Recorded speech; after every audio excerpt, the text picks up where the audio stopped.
Way! Hello, viewer.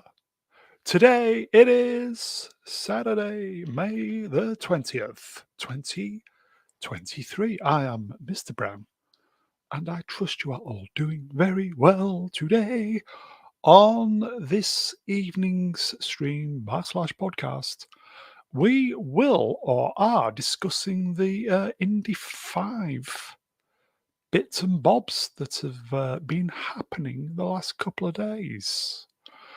But as I always say, but before we begin, you can find us here on the YouTube, or if you prefer your entertainment in the podcast form, we are also on Spotify. The links are in the description.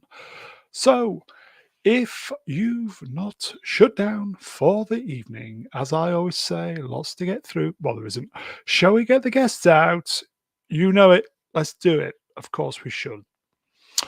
First, all the way from 6 months in the future, it is Romeo Tango November Zulu. Shmai, hello, can you hear me? Yes. Can you hear me all right? Oh, excellent. Now, I'm going to turn my camera on for just a moment. Well, can I? I don't know if it's going to let me. I was going to show everyone here that actually the weather isn't always nice in New Zealand because it's autumn now and the rain may not let me do that, but that's all right. Doesn't matter. I'm here for my voice, not my looks. And also to prove that I have a new hat because I got some shit about that. Oh, I got some flack about that. Sorry, pardon my language, on a previous YouTube video. How are you, Mr. Brown? You all right? I'm okay. My vocal cords are a bit today, but on a plus side, I've got rid of the glue ear that I had last week. Brilliant. Well, that's good. That's good indeed. Hurting, but I can hear now. Oh well, you can hear the creaks. You can hear the creaks. So everything good with you, Romeo? Yeah, it's been a very busy time down here. We had a big family sort of celebration yesterday. And so my wife's Samoan, and for Samoan people, lovely. You know, significant birthdays are a big deal with lots and lots of food. So there was that, like cooking, delivering food, and I think we still got a cake that's half size of the house. This is my mother-in-law's 80th birthday, which is nice. A very significant event. Yeah, so all's well with me. There is nothing I can complain about. Even the rain's not such a bad thing.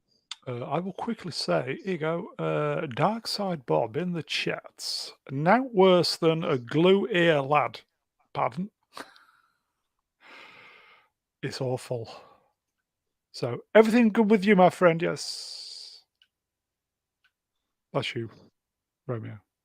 Everything good? Yeah, everything good. Yeah. I cannot complain. I mean, as with all of us, there are ups and downs to life. Yes. You know, work and everything else, there are ups and downs, but you know, nothing that is worth complaining about. And also, I am on a stream with my favorite YouTube community, the Brown Alliance. And, you know, that's always a thrill. So I'm just happy to be here. Everywhere. We'll get you everywhere. Yeah, and spoilers, I'm very excited about the next guest. I will say the cats were not, I repeat, the cats were not herding this evening. I repeat, the cats were not herding. But I've done Can I do a quick sky shot? I found the camera. Yeah, go on. A quick shot of the sky. All right. So here's me, proof that I've got a new hat. Full screen. There you go. Wales Rugby Union. And if you can see there, it is not always sunny in New Zealand. It is particularly everybody. Wet and swampy down here. And there's been some minor earthquakes too. So good times in New Zealand. Lovely. All right. I will get out of there and then try and get rid of my camera. There we are. Oh, sorry. Pardon me, Brown. There we are. Thank you. I'm going away. Okay, so as I said, not many cats tonight, folks, but last but by no means least, he is the wise elder of the channel, fresh off another live stream. He is the great Mega Geek himself, Ian David Diaz. Hello. Yay!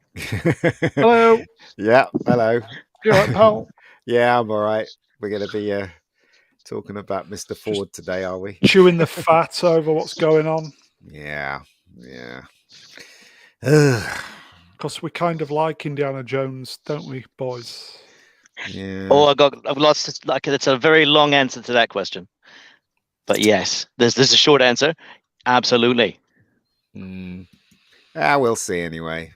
I don't think it's going to be fun, this film coming out. But anyway. Yeah.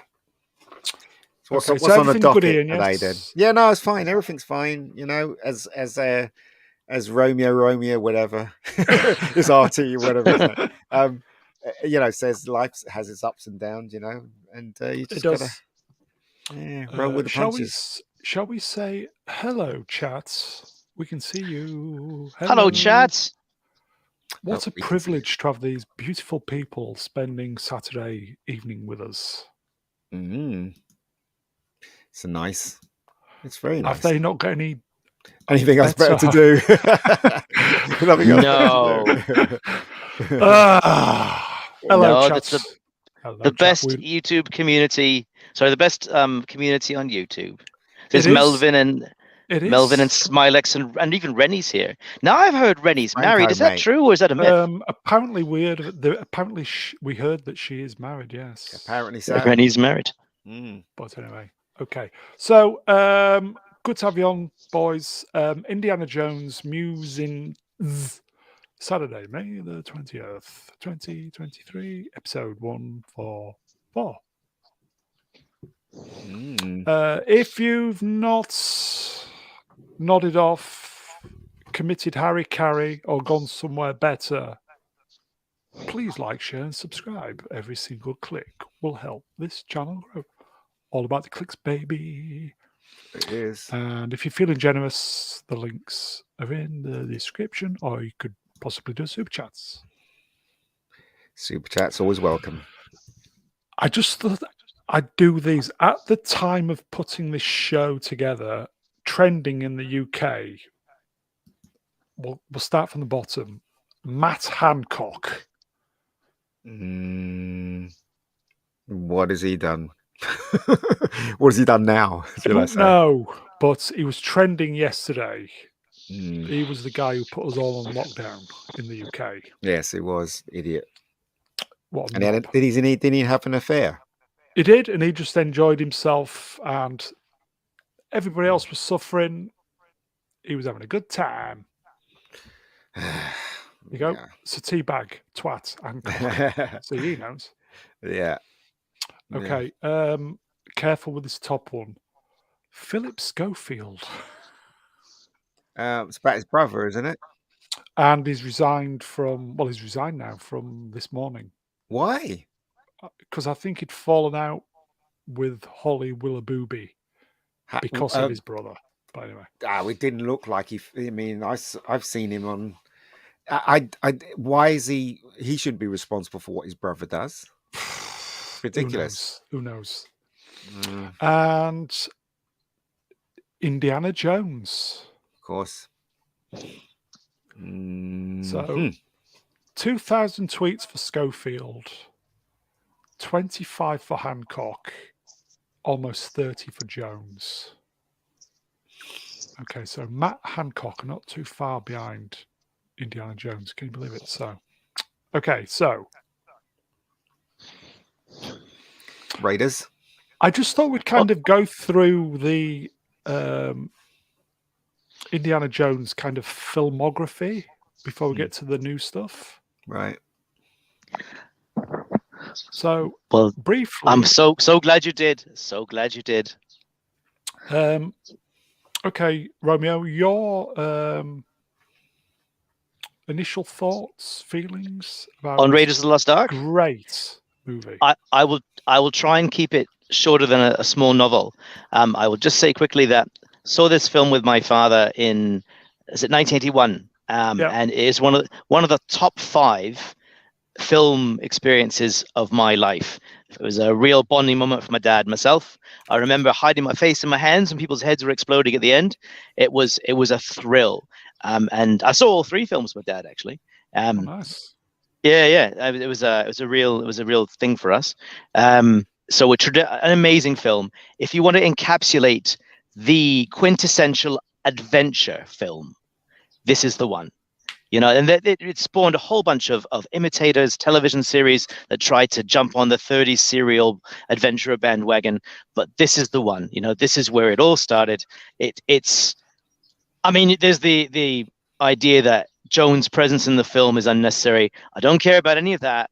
The feeling, the music, the scenery, the action, the performances. This is it. This is the one. This is how it's done. Yeah, I agree. Totally agree with you. I remember when because in those days there was no such thing as the internet. So basically, you had to learn what was happening in Hollywood through magazines like Starlog and Starburst. Newspaper or magazines. Oh yeah. And I remember reading about George Lucas was making a film called Raiders of the Lost Ark, and I thought, oh, it's another sci-fi. Maybe they are. Maybe people are trying to raid this big spaceship, and I remember seeing pictures of it, thinking, "No, this is not sci-fi." And so I remember seeing a clip from it on TV, thinking, "I need to see this film." But when we went to the cinema, it was packed, so we end up seeing Clash of the Titans, and I was so upset. And then the next day, I went to the cinema and I saw Raiders of the Lost Ark, and I thought it was a really good film. Love how much action was in it. Because in those days, the only film that had action like that was James Bond. And so I thought it was really good. And lots of scary moments in that film and stuff. And yeah, it's one of my favorite films, that's for sure. Isn't there a story where didn't Lucas want to do a Bond, a new Bond? No, it was Steven Spielberg. So basically, they both ran away from their premieres. So George Lucas thought Star Wars was going to flop big time. Yeah, and he kind of ran away to, I think, to Hawaii, and Spielberg was at the same place. And then George asked him, "What if there was any film you could make? What would you want to make?" And he said, "I want to do a James Bond film." And then George Lucas said, "I've got something better," and that was that. It was Raiders of the Lost Ark. So there you go. Spielberg still hasn't done a Bond movie, has he? No, he should do a Bond film. Him and John Williams should do a Bond film. It would be amazing. It really would. Just, if I was Broccoli, I'd just go, right, you want to do a Bond film? There you go. I'll leave you to it. I'll come back when you're done. Because you can trust them. Those two are amazing. So that's what I would do anyway. Romeo, particular highlight of the movie? Oh, well, that's almost... There are many, many, many highlights. Gosh. The difficulty is, do I have to pick just one, the biggest one? There's only us three. Pick a couple. Oh God, because you almost go frame by frame. So the initial reveal of Indiana Jones, there's that mystery. You don't see his face for the first few moments of the film. You see them sort of prowling through the jungle, and there's that turn into the light. So that was neat. There's the traps in the first temple they go into, and it's the caution he goes as he goes across that corridor which shoots darts, and then there's the look on Alfred Molina's face, of Alfred Molina's tremendous in this film. He's only in a tiny role, and he builds up attention as Jones is putting the bag into the sand, weighing up the idol. And I was thinking, it could never be the same as the sand. But he's putting the sandbag on the idol, and he turns in triumph, with that look. And Molina mirrors it, and then the pedestal sinks. And the tremendous boulder comes rolling out, and I was hooked. I couldn't tear myself away. And it just builds up steam from there. There's so many good moments. I can't tell them all. Too many dates, bad dates. Bad dates. Yeah. John Rhys Davies, great Welsh actor, tremendous in that film. Yeah, gosh, the finale, the opening of the Ark, the appearance of the spirits, which I still think hold up today effects wise. Yeah, it was like watching Poltergeist. Yeah, they do. Yeah. It's, and I hid my face in my hands for part of that sequence. When I think is it Dietrich, the Nazi colonel, when his face shrivels up and then Totes literally melts. At that point, I had to cover my eyes for a second there. Those effects stuck with me forever. So.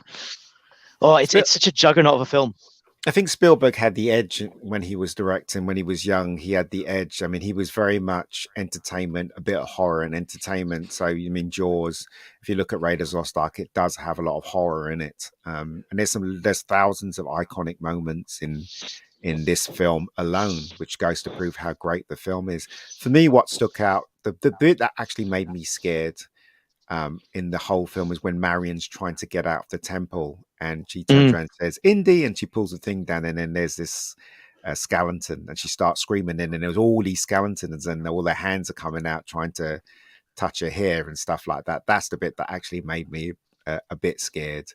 It's but like that, House of Horror stuff, isn't it? yeah, it's terrific. As I said, there's so many iconic moments in there, from the truck chase to the boulder in the beginning, to the bit, the aeroplane sequence, to the, do you know what I mean? To him on the horse, all those lines, like, you know, a truck, what truck? I know loads of people used to quote that, you know. So it's just an iconic movie from start to finish, you know. Here you go, folks. Franco Walker at Mr. Brown's Alliance says me, that big bald guy getting his face ripped off by the plane. The propeller, Pat Roach. Pat Roach, yeah. Pat Roach. Bomber out of... yeah. But the problem with that sequence is that there's a huge mistake in that sequence, isn't there? What? Because so basically he gets chopped up by the propeller and all the blood splatters on the window where Marion is. Then Indiana Jones climbs up to free her, and there's no blood on the window. So that's one of the mistakes in the movie, because he fires his gun at it, he goes bang bang, and then he pulls it open. There's no blood. There's no blood on the thing. So. Here you go, Melvin Deeply at Mr. Brownlines. That is too many. The Rock, the Snakes, the truck chase, the melting face, the date catching part. Too many to list. Yeah, it's just an iconic film. The poster is iconic as well. That poster is so good, so good. Can I say that the power of this film is this? In 2008, my wife and I went to Egypt. Just to have a look, because we had family living in the Middle East. So I went to Abu Simbel, which is this enormous temple of Ramses II, carved into a hillside, right? And there's these massive statues of Ramses in front. Like the temple is inside the hill. As we were coming round the bend, because you go there very early in the morning and you get like taken in a military convoy, it's tourism police. It's quite a strange thing. But when you go there, as I come around the corner and saw the first set of hieroglyphics carved into the wall, in my head, I could hear that ominous music, the ominous music that plays when Indy goes into the Well of Souls to retrieve the Ark. It's really, like, Williams really lays it on thick to create the atmosphere, and I could hear that in my head, and that's the influence and effect that film has. Yeah, it is. As a director, things that stick out for me is the bit where Damien Elliott comes to visit him and says to him, they want you to go for the Ark. And it's all in one shot. The only shot that cuts in that scene is when he throws the gun into the bag, into his bag. But that scene's so well directed. It's a masterclass of how to direct a film like this. Shadows on the wall, fantastic. When Marion is drinking and then she sees the shadow on the wall and she throws down a glass and says Indiana Jones, and then you see him, but first you see the shadow on the wall, don't you? So it's all very well. It's all, see, this is the tone that Indiana Jones has from the first one to the third one. But the question is this latest one going to have that tone? Mangold. There you go. Tim, I like saying this, Hannibom, the melting Yahtzee. Yeah. Oh. Yeah. Yeah. And the whip play as well. I mean, some of the fight sequences are kind of a bit silly, but punch the guy the face with the sword, when he shoots the guy with the sword, that was improvised, wasn't it? Is that a diarrhea story? Is it a diarrhea story? Yeah. You should tell that one, Ian. Well, basically, people were eating the food that were being offered there, and most of the crew in the cast got sick, got stomachache. Spielberg was the only through the eye of a needle. Is what you're saying, yes. Spielberg was the only one that brought his own food. So Spielberg didn't get sick, but Harrison Ford was really ill. And so when it came to that scene, because they did do, there are some outtakes where he does fight him, the guy with the swords, but again, he was sick, and then Spielberg said, well, just shoot him. And they just shot him, and that was one of the biggest gags in the film. Everybody laughed their head off. I remember that sequence. Purely So because he there you wants to go. go for his shit. Well, he wasn't well. His stomach Desperate, was. yes. Yeah. Well, the dehydration, I don't know what time of the year they filmed that. Now, did Mm. they film that sequence in Tunisia or in Cairo? Because It's even we went in Tunisia, the I summer. think. All right, in the I think summertime, so. we were in Cairo, and it was in the high 30s, low 40s. So it would have been a dry heat. But if you were dehydrated because of stomach complaints, that would have been really unpleasant. So I can appreciate why Ford would have really wanted to keep that brief. I've got a question for Ian, if I might, Brown. Is that all right? Of course, Now, yeah. Go for it. Ian, as a director, Yeah. I need your opinion on this, if that's all right. There are so many emotional beats that happen in this film, right? Like you were talking about the silhouettes on the wall, Marion, Indiana Jones. So there are so many emotional beats, and I think that Spielberg had, at that time at least, an innate sense of when and how to integrate them, sort of a genius for storytelling. Do you think that's a fair assessment, or is he just a master of planning and really thought it through? Or do you think it's an innate kind of storytelling genius? What do you think, I think as a director yourself? I think it's both with Spielberg. I think Spielberg comes from the old school of directing. And if you look at the 40s and the 50s movies like Casablanca or any film from the 40s, they were doing this thing called the awana, which basically the camera would shoot and it would move to suit the actors that are happening. So in other words, instead of doing coverage and going a close up, a mid shot, whatever, they try and do it all in one shot for time, because time was the enemy on set. And Spielberg adopted that kind of way of directing. So if you look at the scene where Marion is having the drinking contest with the guy, that's all done in one shot. In your head, you think it's done with four other shots, but it isn't. It goes in, it goes close up, then it pans to the other guy close up, and then it's a wide shot, and then and then you have that shot where he faints. So it's all done in one shot. So Spielberg's he's old school, and plus everybody has to remember that Spielberg was directing this like a TV show, so he's directing really fast. Yeah, so that's there's what a lot on of the screen mistakes. there, Yeah, there's a lot of mistakes in this film, especially when Marion takes off the medallion and she puts it on the little wooden thing on there, and there's a mistake with that as well. I can't remember what the mistake was, but there's a mistake with that as well. The bit where the guy comes out with a knife and she has the pan in her hand, the knife is the other way round when it cuts to him. I don't know if you noticed that shot as well. Does it give it? Does it give it? Look again. Does it give, because he's shooting everything so fast? Do you think it gives it a positive energy, doesn't it? Well, it basically, Spielberg wanted to shoot it fast because that's how the serials were shot in the old days, the original black and white serials. So that's what he wanted to do, to give it that kind of aesthetic. But as again, there was a lot of mistakes made in it, but you can forgive it because the film was so iconic and it was so entertaining. So as I said, I love Spielberg as a director. It's really funny how when people say, "Oh, that was well directed," they really don't have a clue of what direction is really. But okay, so I've asked the chat marks out of 10 for Raiders. So Romeo, mark out of 10 for 10. Really? 10. So I don't think anything's solid perfect 9 for me. Solid 9. I'd give it an 8. What? Raiders. No, but that's a good score out of 10. Come on. Have you ever given anything 9? Look, if something is 9 and 10, that means it has to be so wonderful that your Weapons eyes of mass destruction. Yeah, that's what I'm saying. But I think that's a great score. I mean, that's like one of the highest scores, number 8 for Raiders. I don't even give E.T. At 10, because E.T. is my favorite movie of all time. I give that an 8 as well. Ian, as your friend, you need to lighten up a little bit. No, I take film seriously. If it was the Olympics, with the Olympics, we'd say you were a Russian judge. Oh, Russian judge. Russian judge. Okay, Russian judge. So, chat. 10 out of 10. 10. Atom, yeah. 10, yeah. Andy, sorry, chat's moving up. Sorry, folks. Bear with me. What's the expression? Get in. Melvin, this spinal tap, yeah. 11, wow. Jaden. 10, yeah. 10. Wow. Tim and the Mom. It is a great movie. Max. It really is fantastic. As a cinematic experience, seeing it in the 10. cinema Mm. is a 10. It changes your life. That film. You Yeah. go and see it. Rennie, Reniel, you- apparently she's married 8. Dark Oh, Hour, he'd give it 1.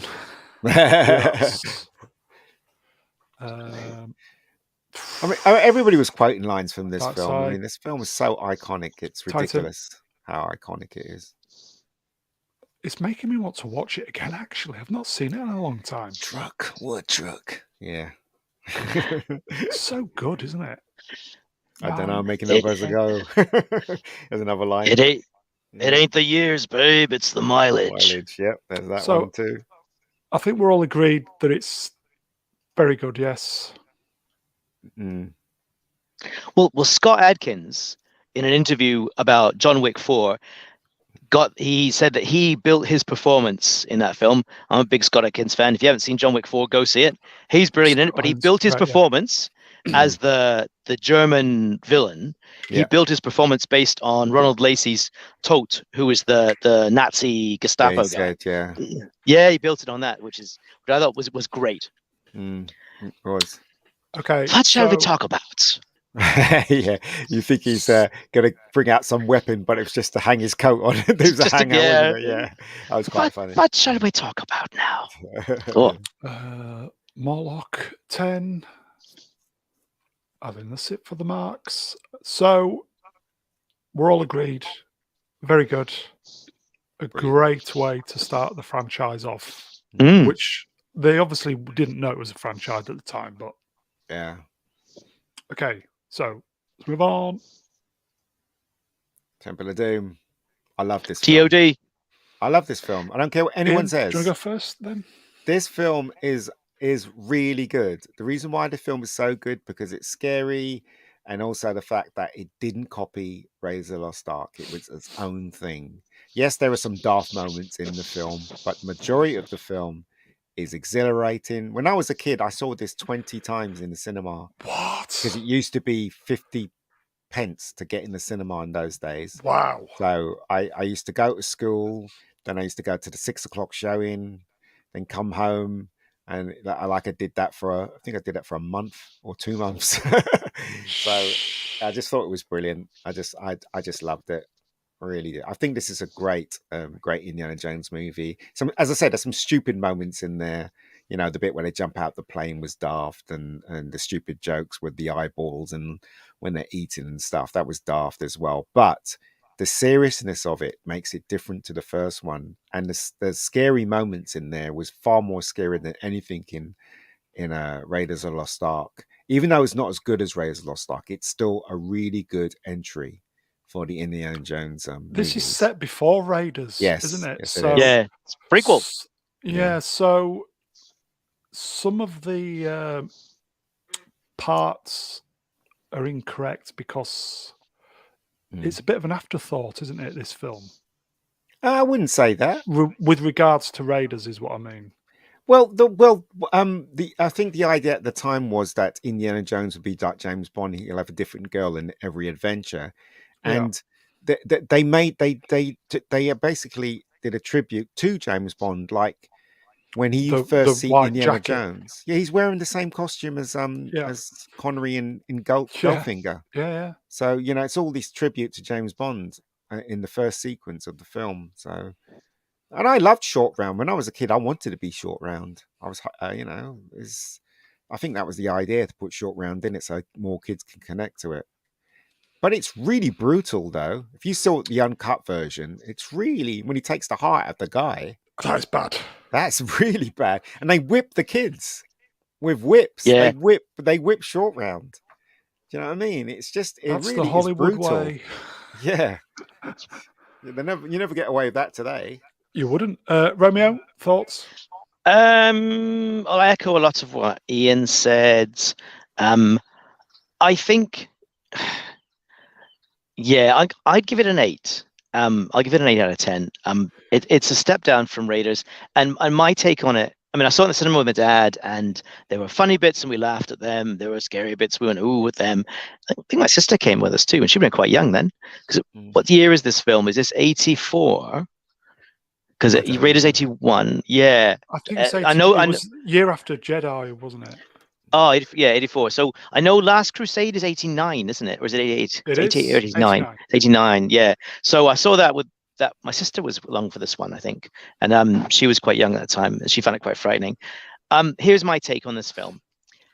As we've both said, they didn't know that the Raiders of the Lost Ark would become a franchise, much like Star Wars. They made the first film exceptional because they didn't know there was anything else. They just had to make an exceptional film. And so they made the first film exceptional. And then you've got this sequel problem is, oh, we've got to make a sequel. Oh, shit. How are we going to top pardon my language, how are we going to top the first one? Right. And there are, commendable attempts to do different things with this film and go a different direction. And a theme that I'd like to mention later in the first three films, the original trilogy, is religion. So that religion and spirituality is a very important theme in these first three films, which is probably why the later films, especially the one that's going to come out soon, will be lacking. But anyway, so this film, I would say they suffer from that sequel sickness of trying to top the first film and just not being able to do it. And the first film, it's like Avengers and Age of Ultron, right? Age of Ultron is not a bad film at all, but it's trying to top something truly special, and it was never going to succeed. So there's expectations as well. I remember seeing it as a kid and thinking, yeah, it's not bad, it's good, that's funny, it's scary, but it's not quite the same. So I think for those reasons, it gets judged quite harshly. It's a good film, give it an 8.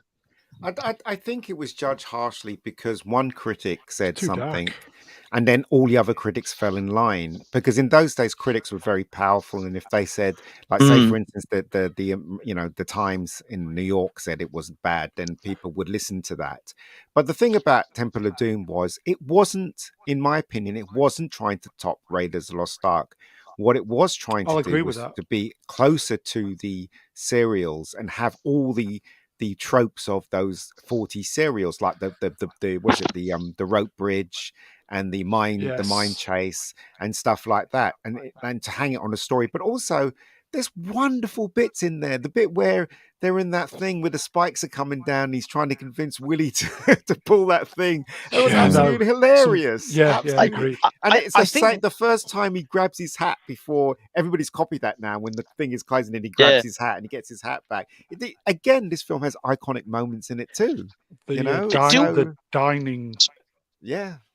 Do we need to get Sorry, do we need to get a bit meta and talk about, because wasn't Spielberg at this stage going through a messy divorce? And of course, oh God, I've lost her name now. The actress plays Willie. Oh my goodness, I had her name on the tip of my tongue. He of course married her after the film. He I don't think it was after the film, but he fell in love with her during the film and after the film. Yeah. But I think it was it George Lucas that was going for George Lucas was going for a divorce. I think both of them were. Yeah, I know. I'm pretty sure Spielberg was going through a divorce during this film, and that accounts for some of the darkness in it. As a teenage Kate Capshaw, that's the one. As a teenage boy, Kate Capshaw. But what's his name? So they asked Tarantino what was his favorite Indiana Jones film, and he said Temple of Doom. And they asked him why, and I agree with what Tarantino said, because it really pushed the envelope when it came to horror. At the moment in time, Spielberg didn't care about the censorship, so he basically, him and George Lucas basically said that this one has to be dark like Empire, so they made it as dark as they could. But the censorship came down on them heavily, and so I think it was because of this film they created a PG-13. Yeah. So this was one of the very first films that got PG-13. Or was it 12? I can't remember. Spielberg later say it was probably too dark. Yeah, but then again, Spielberg said the Dial of Destiny is good. So you know what I mean. And Cameron said Dark Fate, Avatar was too. Do you know what I mean? Yeah, that's what I'm saying. So they say these things because they have to say these things because it's nicer to say those things because of their friends were involved in this, that, the other. So you just take that with a pinch of salt. But Spielberg, right? Seriously, he was trying to be dark as possible, and this film is dark. And I take my hat off to it because it did something that the other films didn't do. Do you know what I mean? So I honestly really like this film. It was I do as well. I exhilarating. do, yeah. It was funny.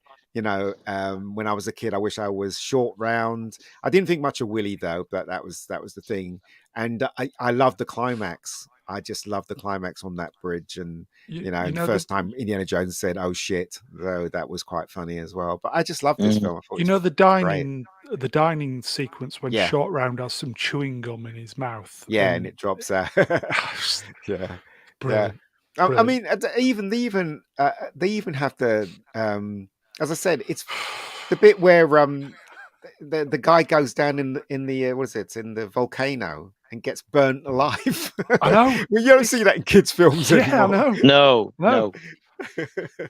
All right. Yeah. Okay, I Sorry, go ahead. okay, so Richard, your mark out of 10? Well, I'll give it an 8, maybe 8.5. It is still better than 90% of films made today. Yeah. It is a very memorable film. It is still a great film, not on the same level as Raiders, so it still gets a high mark from me. Ian? I'll give it a 7. Wow. To me, that is a good. Gee. It's a good God, you are a mark. tough audience. No, but it is a good mark, and I can't tell you how much I like this film. I even have it. I have it in VHS, DVD, Blu-ray, and Betamax. 4K. And well, no, I don't have it in Betamax. I wish I did actually. And 4K, 4K, it looks glorious, especially the beginning sequence with the dance and the bit with the diamond and stuff like that. This film is brilliant. I think I'm going to give it 8. Oh, yeah. Here you go. I gave Raiders 9, didn't I? Here you go. Max, 8.5. Give it a 1. Give it 1. Kate Capshaw. Red, 99.998%.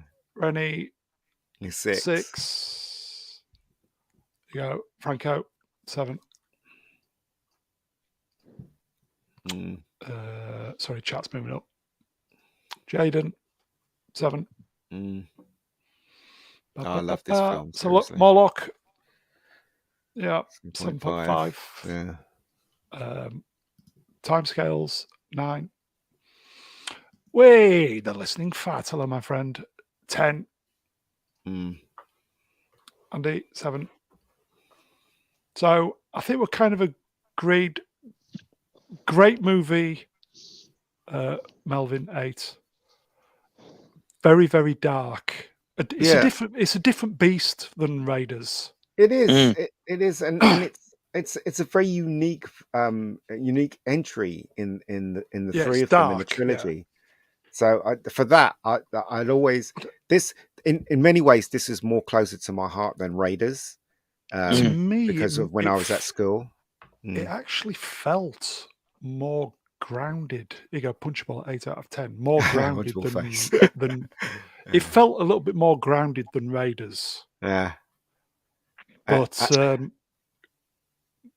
near the knuckle with the it was very, very dark. Yeah. Perhaps too dark. I mean, when the climax starts, it just keeps going and going and going. Yeah. And I just thought it was fucking fantastic. It really was.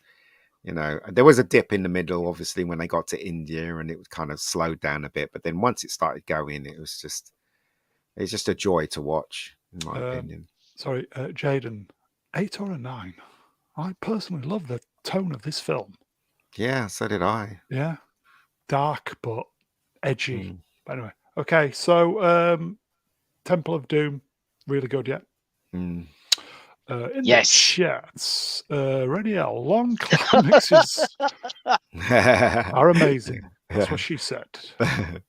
Yeah. That's what she's married, apparently. Okay. Temple of Doom, another good one. 1989. Last Crusade. I love Last Crusade. Okay, so shall I go first this time? Yeah, go on in. Please. Okay. This was the only Raiders film at the time, obviously, I went to the cinema to see with my friend. And, it's just great. Sean Connery, fantastic. More Yahtzees. Again, it's got the kind of religious tones. Just well crafted, everybody at the top of their game. Great story, father and son dynamic going on. Kind of a bad dad dynamic, but in a kind of not in a modern way, in a kind of irritating bad dad way, if you know what I mean. But there's still love between them. Yeah. With Indy just seeking his father's approval, which most sons do, myself included, which never happens. But anyway, just great. What more can I say? They chose wisely. Yes. Yes. Just fantastic. Such a great film. Fantastic film. Romeo? I'm going to second all of that. I, just by analogy, I love Return of the Jedi, which is, of course, why I've been so enraptured with the last 3-week streams about Return of the Jedi, as a third installment in a third installment in a trilogy that also revisits some elements from the past. Because you have elements from the past revisited in this film. You return to Egypt, you return to the Middle East. Salah comes back. We have some old ground retrod, but in a really nice way, in a really respectful and enjoyable way. There's tons of adventure. The pacing is great. There's some terrific humor in it. Alison Doodie's great. I don't know what happened to her after this film, but I thought her performance was terrific. And for all the bad dad comments, there is an arc. There's redemption at the end. Just let it go, Indiana. Let it go. That it's a really powerful emotional moment. Yeah. I think Spielberg, and that ending, riding off to the sunset, perfection. I think Spielberg recaptured the spirit of adventure. I mean, the second film is horror, but the first and third films are adventure films, and he recaptured that spirit of adventure in this movie. They should never have made another movie. They should have left it there. It was the perfect ending. And as you say, Brown, everyone at the top of the game, Denham Elliott, everybody, Jonathan Rhys Davies, everyone, production brought cast, their A game. Everybody. Ford too. Ford actually puts in the work on this one, and he gets a beating in this film. He wanted to be there, and you could tell he was enjoying himself. Yeah. So and Connery playing against type. Connery playing the fuddy-duddy professor against type. So just this is another 10 out of 10 for me. Wow, Ian. Oh, here we go.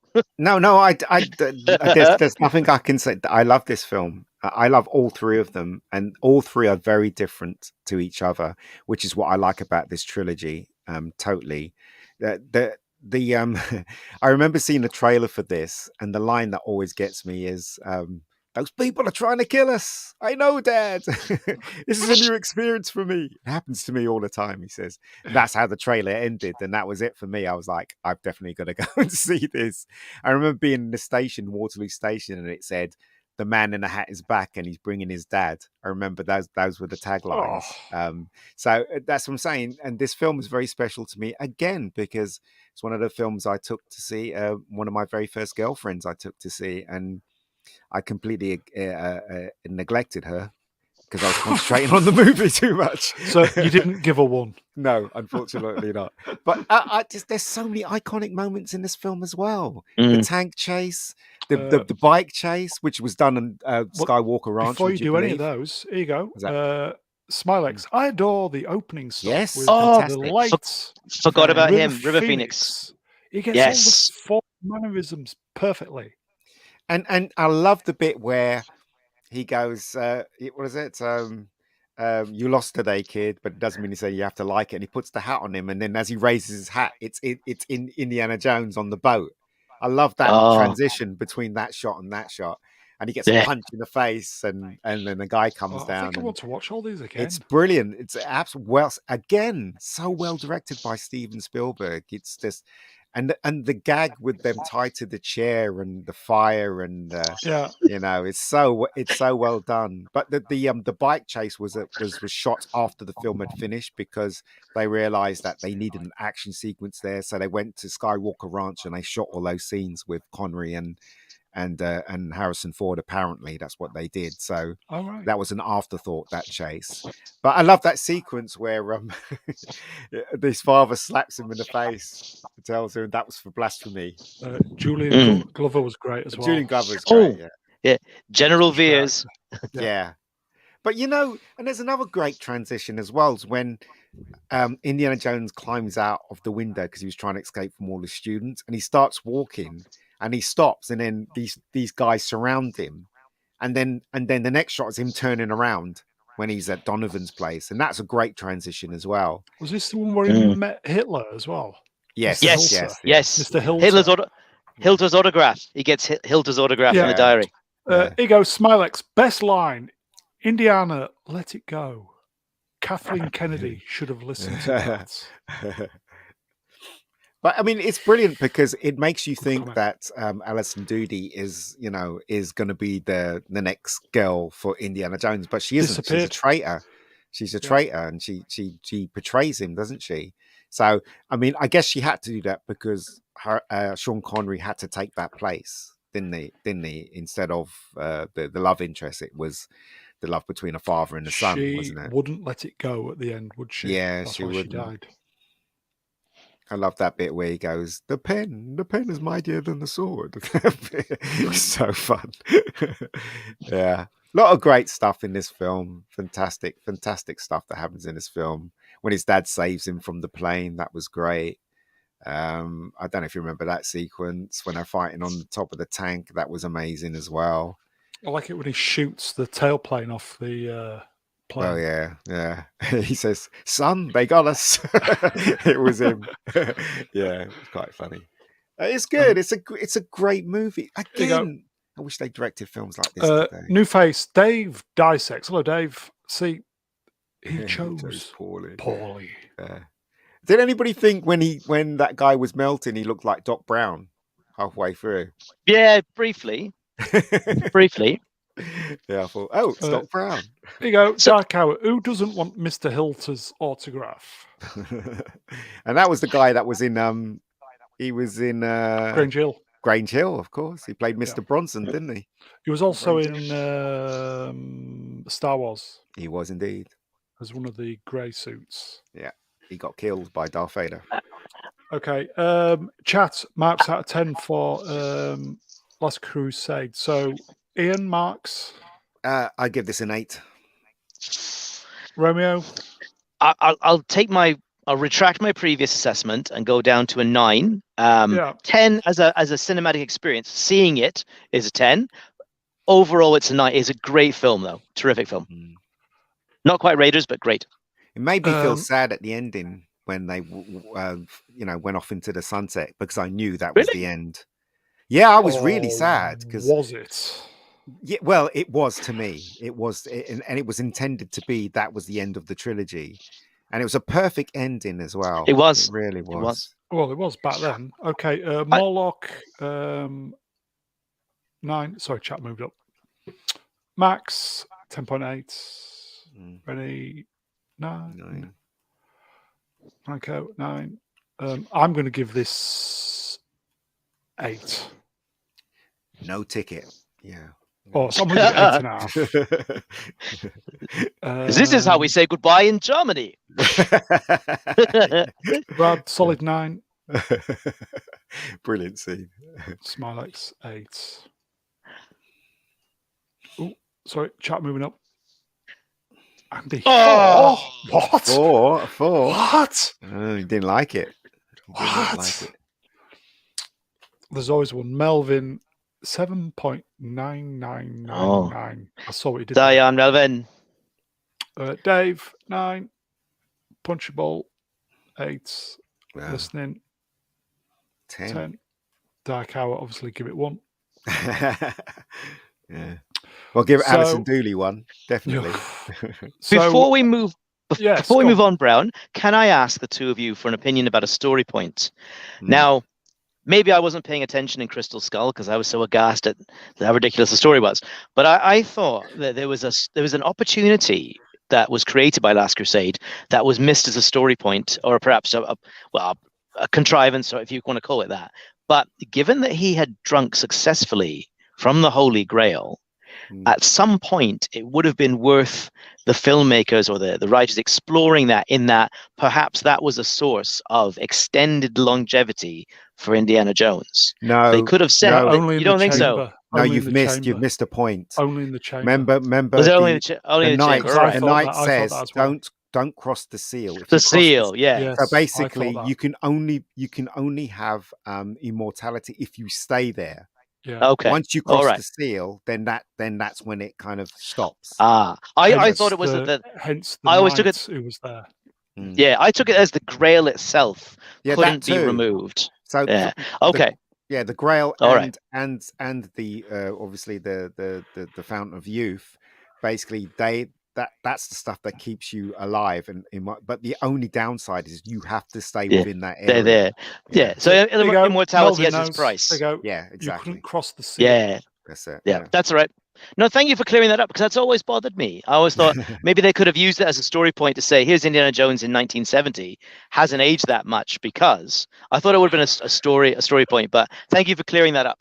That's very helpful. We'll give the last comment to Smilex. Seals suck. Otters are the best semi-aquatic mammals, and he should know. He should know. Maybe I wonder if he's ever blown a seal Moving on his car. Oh, we're dirty minds. Okay. Crystal Skull. Go on, Ian. Go first. I've got to admit I enjoyed it, but I think it's the weakest one out of, and this one really didn't deserve to be made. Personally, I thought it ended perfectly in the last one, but they made it because George Lucas, because Spielberg didn't want to make it, but because he was friends with George Lucas, he said yes. But Spielberg was never happy with this film at all. I liked the beginning sequence in Area 50, wherever it was. I like that, yeah. I like when he comes out the car and you have the shadow of the car and he puts his hat on. I think that's brilliant. I love the sequence with the chase within that place. I didn't like the fridge bit. I thought it was stupid. And the rest of it was just okay, and it felt forced. That's the problem. It didn't feel organic. It felt like they had to make it. What can we do? Give Indiana Jones a son. Yeah, blah blah blah. Bring back Marion, which I really like. Karen Allen. I thought she still looked quite hot in this film, in my opinion. And the villains were just kind of really crap. And the whole idea again. What RRTNZ said. Zed said. It doesn't have the religious aspect of this. It has like UFOs, and it's like, well, that doesn't work. That doesn't. And don't even talk to me about that bit where he was swinging with the monkeys. What's his name? I just seriously. Shia LaBeouf. Yeah, no. But I mean, yeah, that's my thoughts on it. Romeo? Well, yeah. I remember seeing it and being very disappointed. I mean, Ford really showed up for this. He got in good shape. He was 65 at the time, and he did a lot of stunts, and he really turned on all stops for this film. And they had a lot of elements that, had they worked them together correctly, it's like making a cake. You get all the ingredients, but you get the mixture wrong. You get the proportions wrong. You get you overcook it and you burn it, right? So that it tastes like shit. Like, it tastes bad. I'm trying to keep my swearing down. So there are ideas in this film that are quite good ones, but how they executed them, just wrong. And there are a few ideas that are just terrible. The fridge escape from a nuclear blast is just disastrous. I mean, with those mystical and religious elements in the previous films, that allows the audience to stretch and suspend disbelief to an extent, right?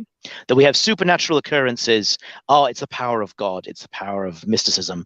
We can extend our suspension of disbelief and enjoy the adventure. But in this film, because, well, it's a different source. It's supernatural, but it's sort of aliens, interdimensional creatures. It doesn't work as well, as Ian said, but also it just falls flat. And that sequence, the fridge sequence, being so early in the film, I remember seeing it going, it was a WTF moment, and thinking, what? And that really affected the rest of the film for me. I like Shia LaBeouf as an actor. So I Yes, thought same he here. would have been, if that part had been written a little bit better, he could have really pulled that off. It was the monkeys for me. Kate, that's disastrous. Monkeys. Ugh. Who thought that was a good idea? You know, Kate Blanchett, brilliant actress. You know, but again, badly written part. So the Soviets, real life supervillains, but again, not written well. Just became very generic adversaries. Yeah, the whole fencing thing I thought was ridiculous too. See, I like this bit. The ants. Yeah, the ants were good. Yeah. Yeah, I like them. So it was a huge step down. As Ian says, I agree, an unnecessary film. Oh, Ray Winstone was terrible in it. And I don't even know why John Hurt was in the film.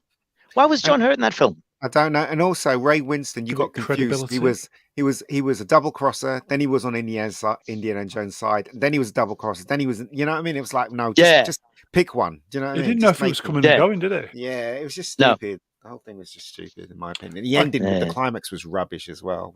Renish, bad climax on this one, Rennie. I think this was, just thinking about it now, I think Spielberg probably should have made this 10 years earlier. Yeah. I just think this was the wrong film for Spielberg at the end of 2007, 2008. He'd moved on from all this stuff. Whereas I think if this had been done maybe, I don't know, 10 years after Last Crusade, I think they may have got away with it as well, because they wouldn't have been so reliant on CGI as well for the stupid monkey stuff. It was 10 years after The Last Crusade, wasn't it? 2009. No, it's sorry, 20. 1999. Oh, excuse me, Brown. It's Sunday morning here. My brain stopped working. Yeah, you're right. It's 20. Sorry, Brown. You have to excuse me. But also, there's some really stupid bits in it, like when Marion's driving the car and she drives off the cliff and they jump onto a tree branch, and it's like, well, you know, that's just stupid, you know. And there's more stupid bits in this than any other Indiana Jones movie, and it's just so far. It was just really daft. Ego, Dark Hour, a bad climax. I'll start again. A bad climax, I can't say that, is better than no climax. I guess. You can look at it that way. I like, there's some really nice scenes in it, like when they're in the catacombs, and then Shia LaBeouf says to him, "So you're a teacher?" and he goes, "Part-time," or something like that. That was just really great, that sequence. But as I said, it's not enough to save the movie. The movie is a huge disappointment because the subject matter was wrong, in my opinion. It really was wrong. No, I disagree. I quite like all that stuff. I just think the film was poorly executed. It was 10 years too late as well. Perhaps you think the UFO thing and the I quite like all that stuff. Like I used to watch Arthur C. Clarke's Mysterious World, and I love all that shit. Oh, ancient aliens. Yeah, I love all that. There's Eric von Däniken and all that sort of stuff. Yeah, I love all that. I just think it was made 10 years too late with Spielberg. He'd moved on from doing stuff like this. So it's just everything was painting by the numbers with some silly bits. There's some nice moments in there, though. I like the bit where the chicken, when he goes, "You don't know him." Remember, he was shouting at the German guy when the two cars are coming towards each other. I thought that was a great moment, and a bit where he was jumping, you know, from the crates and stuff, and then you see the Ark of the Covenant. Well, that was quite fun. There's some good stuff in it, but it's just I don't think. Perhaps some people just didn't want to be there, and you could tell. Yeah, perhaps Ford did. Apparently, because he really got in shape for it. Yeah. Here you go, Andy. 3, Dave. 4. Sorry, chat moved up. Franco 5. Tim, I like saying this. Hannibal 5. But Spielberg does have some films that are subpar. He's not perfect. No, he's not. He's not perfect. One of them is Catch Me If You Can. That was subpar. 0. Wow. Wow. It had some moments, that film. Some moments. Dark Hour, I give it a negative one. So you go. Minority Report, kind of a mixed bag. Like that, yeah. Cheers, Morlock. Appreciate that. Yeah, he's with me on this. I think there is a good film in here somewhere, but it's just underneath a massive Glock shite. It's There was too many just, stupid bits in there, and also yeah, there was Mm. also in the old Spielberg film, the old Indiana Jones films. They went to location. The bit with the snake and the sand pit, the sinking sand. that's That was all agreed. a studio. It was all Yeah, you can tell it was a studio, and it's like, it's well, little. Mm. Yeah, totally agree. It's little things like that which yeah, take you out of the movie. yeah, If, as I said, going back to if it had been made 10 years previously, when not so much reliance on CGI, green screen, blah blah blah. yeah. If it had been more practical, I think we would have been a little bit more Yeah, looking favourably on this. There is a I good would agree film with in there that. somewhere, but it's just So the bit, Yeah. the bit where he puts his hat on, he turns around and he goes Russians, and then he's talking to what's his name, Ray Winston, and then the next shot, you can tell they're in the studio when what's her name turns up. You can yeah, tell this it's is a all problem, isn't studio it? It's a now. It's problem, like, isn't why it? don't you just shoot it outside? And why swap to the studio? Yeah. It's just Mm. just takes you out of it a bit. Yeah, I think I'm trying to defend this movie, unbelievably. I agree with you, Brown. I agree with you that Yeah, there were the ingredients for a good fun of it. film. Yeah, of a But- good but they- sci-fi film. Yeah, Yeah, but I mean, and it would have worked. The Ancient Aliens angle could have worked. It could have worked, but the way it was put together, they emphasized ridiculous moments over moments that could have had a little bit more impact. They Yeah. had too many characters. I mean, the Ray Winstone character really is superfluous. He Yeah. doesn't. You could get by without him. wasted know, John. I think what's his John Hurt. name? Yeah, Wasted John him. Hurt. Yeah, I did like that they recognized Marcus Brody, because Denham Elliott had just Yes. died then, hadn't he? Yes. Yeah, it was nice that they had the statue. The statue, that was Yeah. a good moment there. It's goofy, but it worked. The car crashes in and beheads the statue. Too I many I like the goofy wedding at moments. the end. Yeah, there's too many goofy moments in his it outnumbered the good stuff in it, and that was the Okay. shame. That was the shame of it all, especially the way it started with the little thing coming out the ground.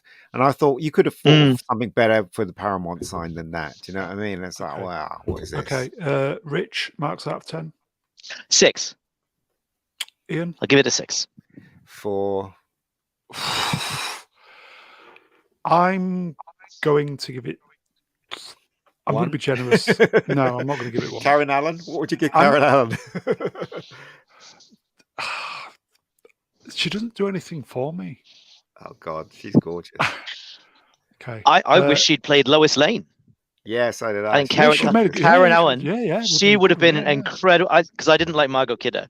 I think Karen Allen would have been brilliant as Lois Lane in the first Superman film. Okay. She would have been terrific.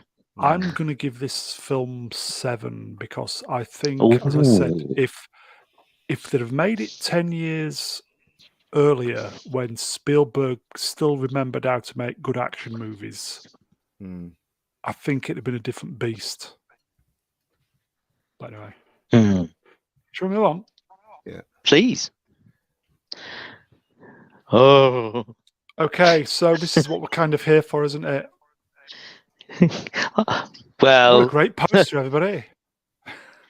It's not that bad, I guess. Not as good as cool as. Is it Drew Struzan who does those really cool old posters? There, oh, there's something quite special. Those. That's ugly. It's an ugly poster. It's not balanced either. It's really badly balanced, as far as I'm concerned. It's not giving anything away. It's just bland. The colors are too dark for an Indiana Jones film. I mean, even Temple of Doom has a brighter color palette than this one. And obviously the slightly Disney-fied Indiana Jones logo. Yeah. Okay. What can you say? Well, I'll tell you what Atom Gray can say. Shite! Okay, so obviously the premiere was going on at the Cannes Film Festival. I think it was Thursday. You say Cannes, isn't it Cannes? You say tomato, I say tomato. I was just saying. I think it's cans. Is it not? Is it? Can. Well, what would the from up French say? north. You're up from north. What would the French say? Can. Cans. Can. Can. They say can. Yeah. Can. They say can. I was thinking a fish called Wanda. Ken. At the Cathcart Towers Hotel. Sorry. There you go, Melvin. Can. Yes. Okay, so we'll go through all the bits and bats that have been happening.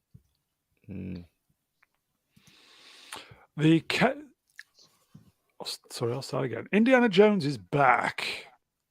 The cast and filmmakers of # Indiana Jones and the Dial of Destiny joined for the world premiere at the 76th International Cannes Film Festival. So they're all there looking good. Do we need to put in a spoiler disclaimer here, Brown? Because it may be that plot points are discussed. Does there need to be a spoiler disclaimer for the chat or anyone who wants to listen? I don't think anybody cares, to be fair. Does anybody care? If you care. Anybody in the chat, does anybody care? Spoilers? Anybody care? You can't spoil a turd. You can't. Okay, so I took a few screen grabs off the Twitter, so we'll just kind of work through them. So they're all there, cast and crew, forward looking. I'd say sharp for how old is he now? 80. Oh, hang on. Yeah, but wait till you get to the other photo. I think the chat are going, well, there you go. Nobody cares. No. Spoilers. Jaden, spoil. Rennie's married, apparently. Franco, no. Nobody cares. How bad is that? Dark Hour saves the money. It's bad, isn't it, Rich? 'Tis indeed. 'Tis indeed. Oh. Stream killer already. Okay, let's move on. So everybody's looking good.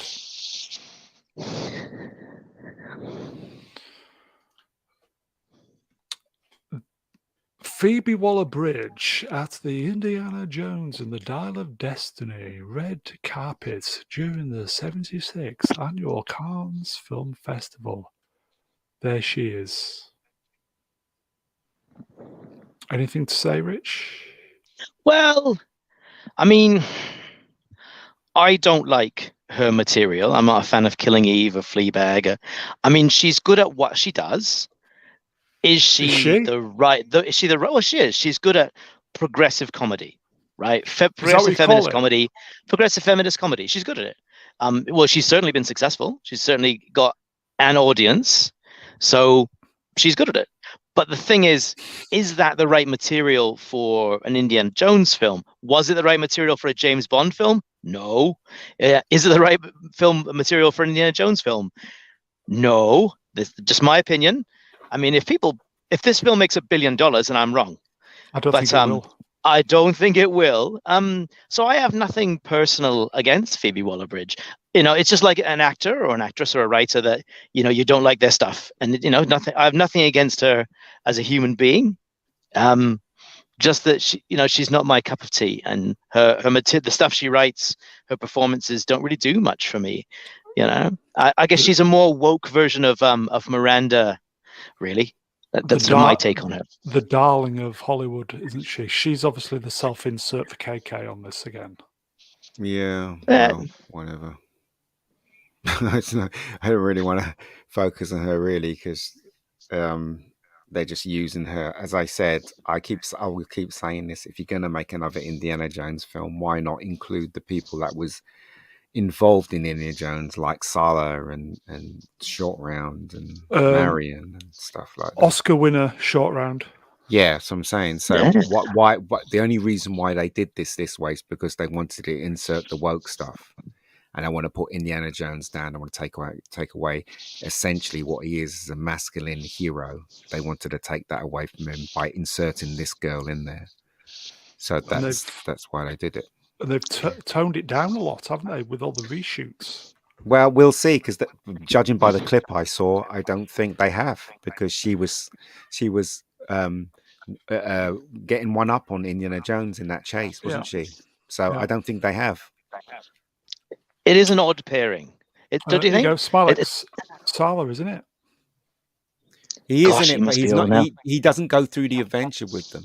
No, but just a little cameo. That's what I'm saying. It's just a cameo. Yeah. If you're gonna make a last Indiana Jones film, you have to make it count, right? So you have to include the characters that were part of Indiana Jones. Yeah, why not short round? World. That's madness. Yes, I'm saying it makes no sense to put this woman. Actually, to them it makes sense because they want to insert the woke stuff. It's so obvious what they're doing, but good luck to them. I'll go and see it, and if it's crap, I'll tell everybody it's crap, because you know what? Word of mouth is stronger than anything the internet can do. It really is word of mouth. So you're definitely going to go see it, Ian? I'm going to go and see it, and if I think it's crap, I'll tell everybody it's rubbish and not to bother. Rich, you're going to go see it? I'm going to wait and see. I want to hear from people who love the original films first. I'm like that. I mean, I'm still waiting on Guardians of the Galaxy. I mean, I really want to hear from a lot of people on that before I go and see that. And definitely for something like this, I'm at the stage now where if a film is gonna, well, I'll have to tell a story. So many years ago, someone said to me, "Don't go see Highlander 2 because it ruins the first film." And I was young then and thought, no, you can't ruin Highlander. It's perfect. So I went and saw Highlander 2. And I've regretted it ever since. So I would rather not see this film and have my happy memories. So I'm going to wait till folks like yourself, like Ian, the Drinker, the Platoon, Cynic, Dark Hour, all those people out there have had a look at it and had to think about, well, will it wreck the first set of films? If it's fun on its own terms and doesn't damage the other films, I'll see it. If it really disrespects the source material, I'll just leave it. I'll pass. But the thing is, though, I was going to. I'm not going to go see it. But the thing is, though, I really liked Guardians of the Galaxy 3. You said it wasn't. See, it there wasn't. you go, look, and the Drinker Rich. didn't like it. So what are you going to do? Well, I struggle with animal cruelty, you see. So it's not even the story. I mean, I love Guardians of the Galaxy Volume 1 is one of my all-time favorite films, period. I love that movie. And this one seems very downbeat, particularly the way they disband in the end. And I'm not up for that. I'm not up for that at the moment. It's not. No, that's not true. It's not downbeat at all. It really is full of emotion. And it really does get to you, especially learning how Rocket was made, and it really does work. There's a lot of negative things in there because no film is perfect. There's loads of stupid bits in there, but it doesn't outweigh the good in that film. Well, I am going to take that recommendation and go see it then. I know Dark Hour in the chat said, "Oh, I literally told you to see it." Sorry, that was my try at a New Jersey accent. As I said, if you disagree. After you watch, if you disagree, then you disagree. But the I can only tell you what I thought. That's the thing. Well, no, I'll take that. I'll go and see it. But and also what's his name? The movie Cynic, right? The movie Cynic. He did a video on it. But the only problem with the movie Cynic's video is that he put all the negative things at the end of what he was talking about and the positive things in the beginning. So when you listen to it closely, he did like it, but he highlighted more of the negative things, therefore giving the impression that it wasn't a very good film, which it is a good film. So that's what I'm saying. So you got to listen carefully to what people are saying. So sorry, I didn't mean to get us off topic there. No, we're getting bogged down. We are the Wurzels. I've got a brand new combine harvester. Oh right, sorry. Okay, let's move on. Bogged. Waller Bridge. Do we want to talk about Mangold? Mangold. What about him? We'll get there in a minute. Sorry. Go ahead. Sorry, Brian. Go ahead. I was just going to say, Waller Bridge. The one reason why I really do not want to, man, bad. She dancing there? What's she doing? I don't know. He's doing the French mistake. Anyway, moving on. I'm getting triggered. Okay, so Mads Mikkelsen was doing an interview afterwards, and in a nutshell, all he said was, "It's classic. It's a classic movie. Go see it on the biggest screen. Go see it at the theatre. Films like this need to be seen at the theatre." Apart from that, he said nothing. So they're obviously thinking nobody's going to go watch it. People will go and see it. People will go and see it, and it's kind of like a clue there, because he's not really, well, I don't know what he said, but it doesn't sound like he's talking about the film. He's just saying go and see it. So Yeah, Jim D's saying paycheck. Yeah. Yeah. Some reviews have said he's not a bad villain, but it's just everything else that's. Thing is, though, I think me and millions of people will once they see it, if they have mucked around the script and moved things around, we will instinctively know that's what they've done. So, and that will spoil our enjoyment for watching it. So, there you go. Because what I think they've done is, because I think the original script was time travel. So now they've rearranged the script like it's just a flashback in the beginning when he's being de-aged. You think so? Yeah, Right, I think that's what they've done. Romeo? Thoughts about Mads just saying go sit in the cinema? One variety. Oh, hello. He's gone. Has he? And there. Oh, hello. He's roboting. Yeah. Are you Rich, there? are you there, mate? Oh, he's gone. I think he's on roboting. Okay, we'll move on till he comes back. Okay, Yeah. so can you hear me? Yeah, yes. I can hear you now. You're back Can now. you hear me? Yeah. There we are. Yep. Yes. Well, it must be. It's because I'm calling from tomorrow. The future. Don't move Back your to head. the future. Yes. Yeah. So thoughts on Mads kind of just saying not a lot really, apart from see it at the cinema. I think he knows it's shit. What do you think, Rich? Well, surprisingly, I hear he's playing a villain. Who would have thought that? Yes. That's what a shocking turn of events. Colour me surprised. He's playing a villain. And apparently a good villain, but just let down with the material he's given. Well, gosh, that's a trope in itself, isn't it? Yes. Here's Mads Mikkelsen as a well-written villain, let down by material around him. That's a trope all in itself. He's a dependable actor, but is it dependable enough to get me to go to the theatre? I was going to, but it's been a lot of bad publicity. They should have just let it go. They shouldn't have made this film at all. It's going to bomb, isn't it?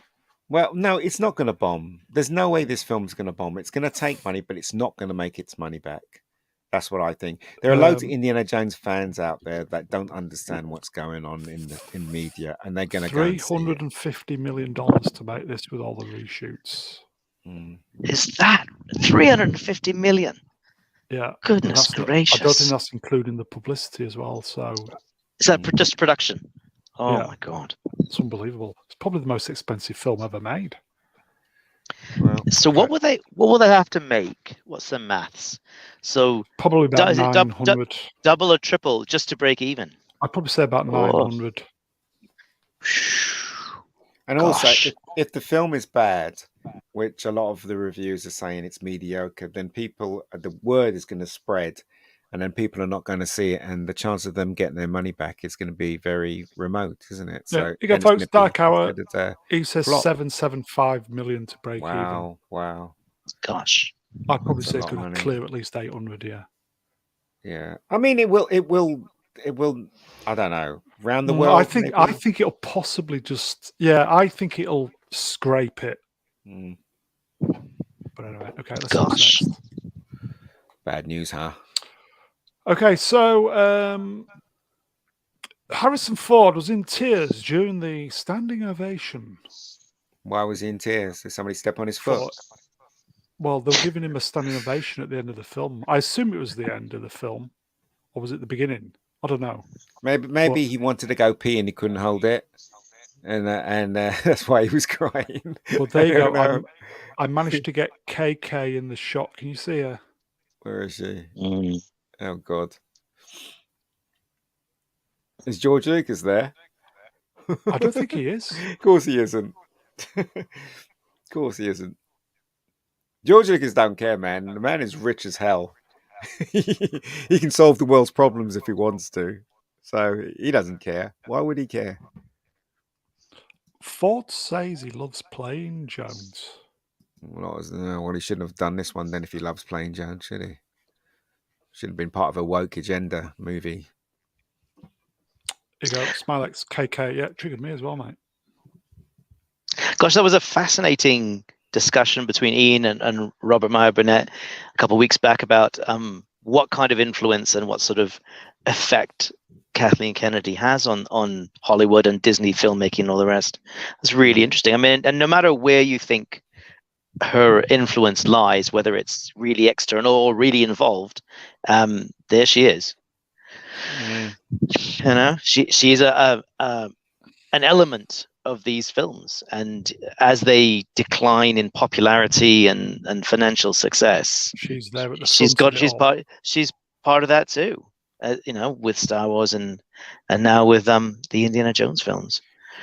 You know, you wonder if Disney will eventually sell off Lucasfilm. I mean, I don't know the financial state of it, but gosh. Well, it is a huge mistake, isn't it, to get her involved? Yeah. She doesn't really understand she's the material. Out of depth.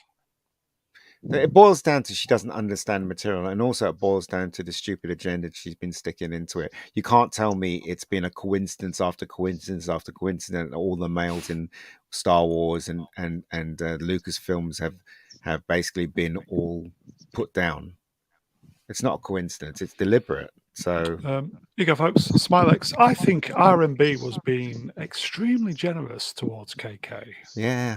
I was wondering why he was, to tell you the truth. You know, she's the one in charge, so she should take the brunt of it, shouldn't she? So apparently, I don't know. She says, well, Red Side says she makes great coffee, but I'm not even sure she does. Yeah. I wonder what negatives she's got or what dirt she's got. No, I don't. None of that. I don't care about any of that stuff. What I do care about is the material that's been presented to me as a film goer, and if the material's crap, then I'm going to talk about how crap it is. Bank of Hostman, KK is willfully ignorant.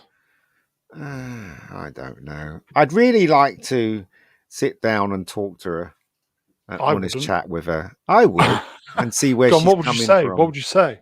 I would basically ask her how she feels about everyone, you know, almost everyone, every Star Wars fan saying that the latest Star Wars films are bad. I just want to know how she feels about that.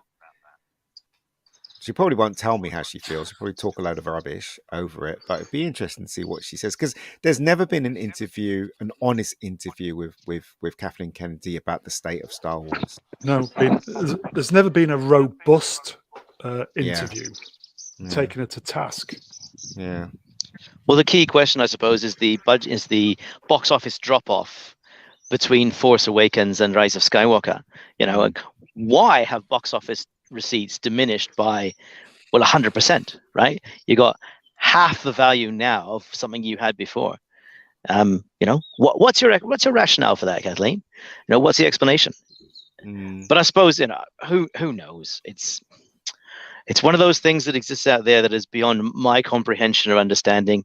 I just know the films are bad. Well, because they're really bad. They are. Yeah, to be honest, I hated The Force Awakens more than the other two, because it was oh yeah, I was watching it in the cinema with my wife in 2015, saying this is horrible. It's just a new hope. It's a complete retread of the first film,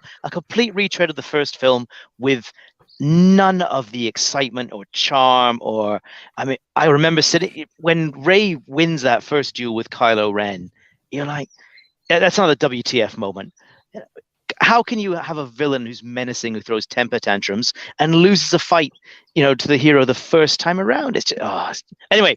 Sorry, we're getting bogged down. There is a lot. You're getting bogged down. There's a lot of positivity towards KK in the chat. That's great. She's rich and delusional. She has no motive to change. Can we talk about Mangold for a bit?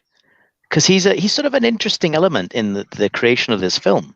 There is a slide with Mangold. Oh, brilliant! I will wait for your guidance and a slide. Okay, so next slide, folks. Harrison Ford and why he continues to act at 80. Everything has come together to support me in my old age, and I love to work. I want to work and tell good stories. I've been so lucky in this life that I've been able to do that. He's been quite lucky, and it's he's a good actor, to tell you the truth. I think when he's given some great material, he can really pull it off. I mean, two films I keep mentioning that people keep forgetting about Harrison Ford is The Fugitive and Witness. He was brilliant in both. Yeah, he was brilliant in Absolutely. both. So that's what I'm saying. He can pull it off with good material, but again, I think he's delusional. Actors really know what a good script is. They really know. They really don't have a clue what good lines are. Well, in my experience, and also actors don't watch enough movies. The amount of times I've gone on set and go, "Do you remember that film? Blah blah blah blah. Well, how about doing it that way?" And they'll say to me, "I haven't seen it." And you're like, "Okay, what about this film? Haven't seen it. What about that film? Haven't seen it." I'm like, ugh. Do you know what I mean? You can learn from these films. And actors don't watch movies. They really don't. Most of the time, actors are people, mostly privileged people that come from the circle of money, most of them. It's very rare to find someone that really isn't kind of privileged as an actor. So it's hard for them to relate to what I guess normies do when I go to the cinema and stuff like that. So, but anyway, I shall stop there. Rich, part of that. Any thoughts on that? Yeah, I do. It's interesting hearing Ian's assessment of actors today. Maybe that it's a little bit, or was different in the States, particularly in that post-war period when you had guys like Bronson and Douglas, coming up. Those guys who had Slavic names that changed them, who grew up absolutely dirt poor, like Jack Palance, another guy. Planiuk, I think, Charles Bucharski. Isser Danilovich, right? Guys who were of Slavic descent grew up dirt poor in the States and really made some things of themselves. Even Lee Marvin, I think, was a U.S. Marine. Hackman was. Guys who came up sort of the hard way in the States and became these towering actors. And I guess maybe today's scene is very, very different in the UK. I mean, I'm trying to think of British actors who came up. No, it's always there's a huge difference between the American way of becoming actors and the British way of becoming actors. Even in the 40s and the 50s, it was still a privileged thing to do. So in America, it's different because America was all for you can make your dreams come true. Come to America. You can do this, you can do that. In England, it was very much a class-driven society. So I can only speak from experience, and I can only speak from the actors that I've dealt with. They are all most of them are privileged, or most of them are middle class, and they seem to have a charmed life rather than struggling. It's very rare you meet someone that's struggling. In America, it's different though. You're quite right, with America. So probably there's similar. I think Canada is probably more similar to the American position, because Michael Ironside was a roofer. I think he was a builder before he got into Titan. Yeah. In Toronto. For wasn't he? Here you go. Well, Ohio Pigeon of all movies for the last 20 years. Well, most of them, yes. There are some good ones. Ford was a carpenter as well. Yeah, he was a carpenter. Yeah. Now, is it true, the apocryphal story, that he was working on the set for Star Wars as a carpenter, and No, that's Lucas not true. called him into. Is that not a true story? No, I heard that he he'd was- been called in to read. Yeah, he was was- fixing George Lucas's house. He was putting doors up. For George Ah, Lucas's that's house. right. It wasn't and a he was set, co- It was yeah. American Graffiti, wasn't it? Where He was, fixing, he was. That's the story. But he yeah, was it also in American Kung Graffiti. Fu as well. One of the and episodes of Kung Apoc- Fu, man. Apocalypse Now. He was, yes. Forwards in that. Very small parts. Yeah. So, yeah, I mean, Harrison Ford. Listen, if I had a hat, I'd take my hat off to him. He is a good actor. I've got to admit, When he can be bothered. Well, yeah, I mean, he does bring it. He does. I don't think he's grateful for the other roles that he's done. It's really bad that actors do that. But they learn, don't they, as they get older, that they should have appreciated everything that they Well, do. I But don't know then what again, his the problem was same with movie. Star Wars, but that's just me. Yeah. Anyway. Yeah. Okay, should we do the next slide? Yeah. Okay, so kind of following on from that, Harrison Ford and why he is ending his journey as Indiana Jones. Is it not evident I need to sit down and rest a little bit? I love to work and I love this character. I love what it's brought into my life. Money. Success. Money, Success and money, money. and new aeroplanes. Yeah, that's right. That's right. Well, it did. Go ahead. Sorry, I was about to say. Well, it did. Raiders of the Lost Ark established him as a leading man who could carry a film virtually by himself. He took him out of the Star Wars universe where he had the brand backing him up and an ensemble cast. To here, he's the man carrying the story, driving the narrative, and he was bankable. And this is the film that really. Star Wars is his breakout role, but this is the film that made him, the first Raiders film, made him the megastar he became. Is that a fair assessment, do you think? It is. Totally. Here you go, folks. Adam Gray, all the planes you can crash. And he's crashed a few. I have a problem with him, how he had a problem with playing Han Solo, and he should have just been lucky. He's just been grateful. Grateful. Yeah. Yeah. Once in a lifetime role. He's just lucky that he got another one. But anyway. Yeah. He's just one of these actors where you can tell he's just, doing it for the paycheck or the plane. I don't know. It's hard to tell, really. I mean, I do say these things about Harrison Ford, and I think he's a bit grumpy, but nobody really knows anyone. So maybe he just appears to be grumpy and he is grateful. Who knows? I don't know. What do we know? Here you go, folks. Red Sai, he's getting one last paycheck for his kids on one more plane. I still think they should have got somebody else to play Indiana Jones for this film. Anthony and Gruber. Yeah, anyone. Well, when Guardians 1 came out, there was sort of because the intro after the opening marbled fanfare, there's that sequence there where Peter Quill lands on the abandoned planet, and there's sort of a Raiders vibe to that. And I remember people at the time saying, "What about a reboot of Indiana Jones with Chris Pratt in that role?" What do you think? I think what they Anthony should do. Gruber. I think the studios are too busy trying to get stars to play iconic characters. I think they should do what Richard Donner did with Superman, cast an unknown to play the main character, and he will be known as that character basically for the rest of his life. So that's what they should do. Here you go, folks. John Z reminds me of Gene Hackman. He never wanted to be cast in one single role in a series. Neither did Ford. Yeah. But that backfires. I mean, look at the casting of Hayden Christensen. Yeah. I mean, that is one of the biggest problems with the two prequel films anyway, is that obviously he cared greatly about the role. His physical preparation was terrific. I mean, you watch those videos of Ray Park, Ewan McGregor, Liam Neeson, and Hayden Christensen preparing for those lightsaber fight scenes. The amount of work they put in was phenomenal. He cared a lot about that role, but sadly, Hayden Christensen is just not. He just doesn't have the charisma. It's not that. And it's not that. It's look. I believe that you can make anyone perform in such a way that they're acceptable. And George Lucas is not a very good director. He does Not an know. actor's director. Yeah, he does not know how to direct actors at all, as far as I can tell. So that's what I'm saying.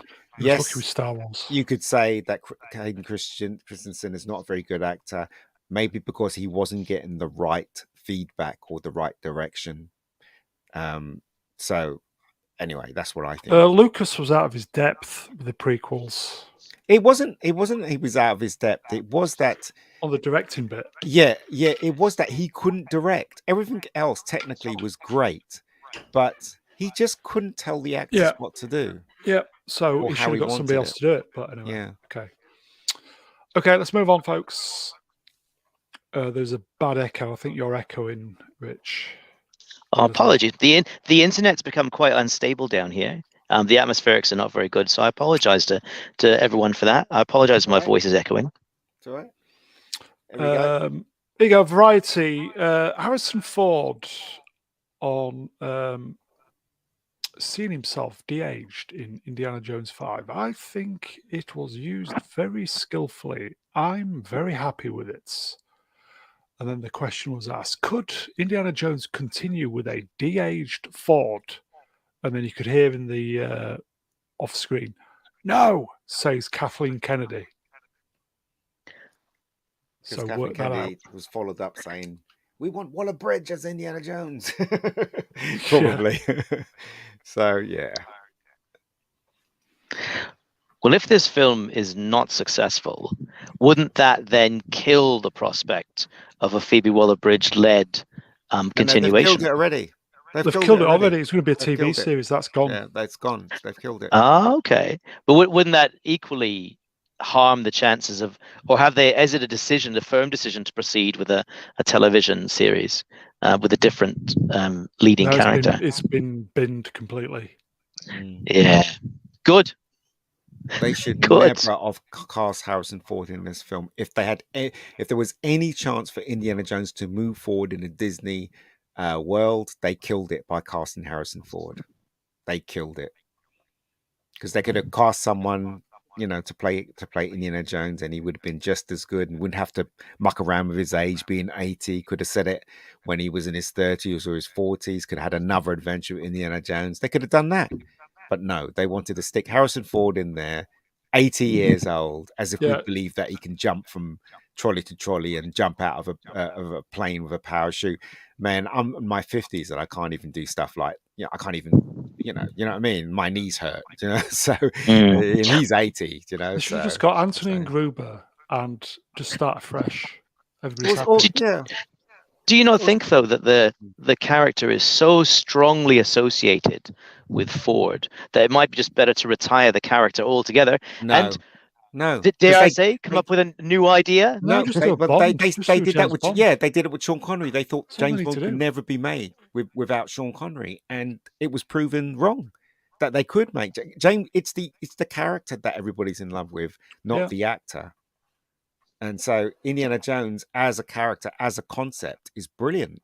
You want to see more of that. They were going for 66 years for James Bond by changing, and it was never a problem. You could have easily. Sorry, go ahead, mate. No.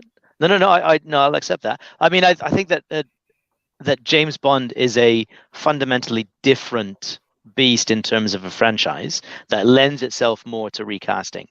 But I agree with you. They should never have cast Harrison Ford in this film.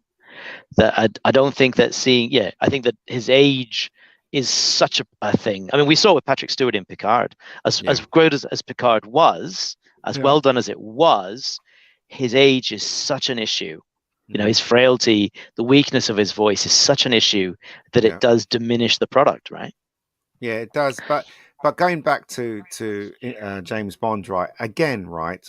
Just imagine you were there and it was Thunderball and it's the 60s and Sean Connery came up and said he doesn't want to do it anymore. You'd start panicking. You'd go, we can't make it without Sean Connery. It's just not going to work. And this is the same situation here. People are thinking you can't make and even Harrison Ford said it. You can't make Indiana Jones without me. It's bollocks. Of course you can, right? People are fickle, man. if you give them a really good movie, it's Yeah. true. You give them a really good movie with somebody else playing Indiana Jones, they will accept it if it's a really good movie. Perhaps they should have made this actual film the year they made Crystal Skull. They could have done, but he Yeah. was working, you know. And I don't know.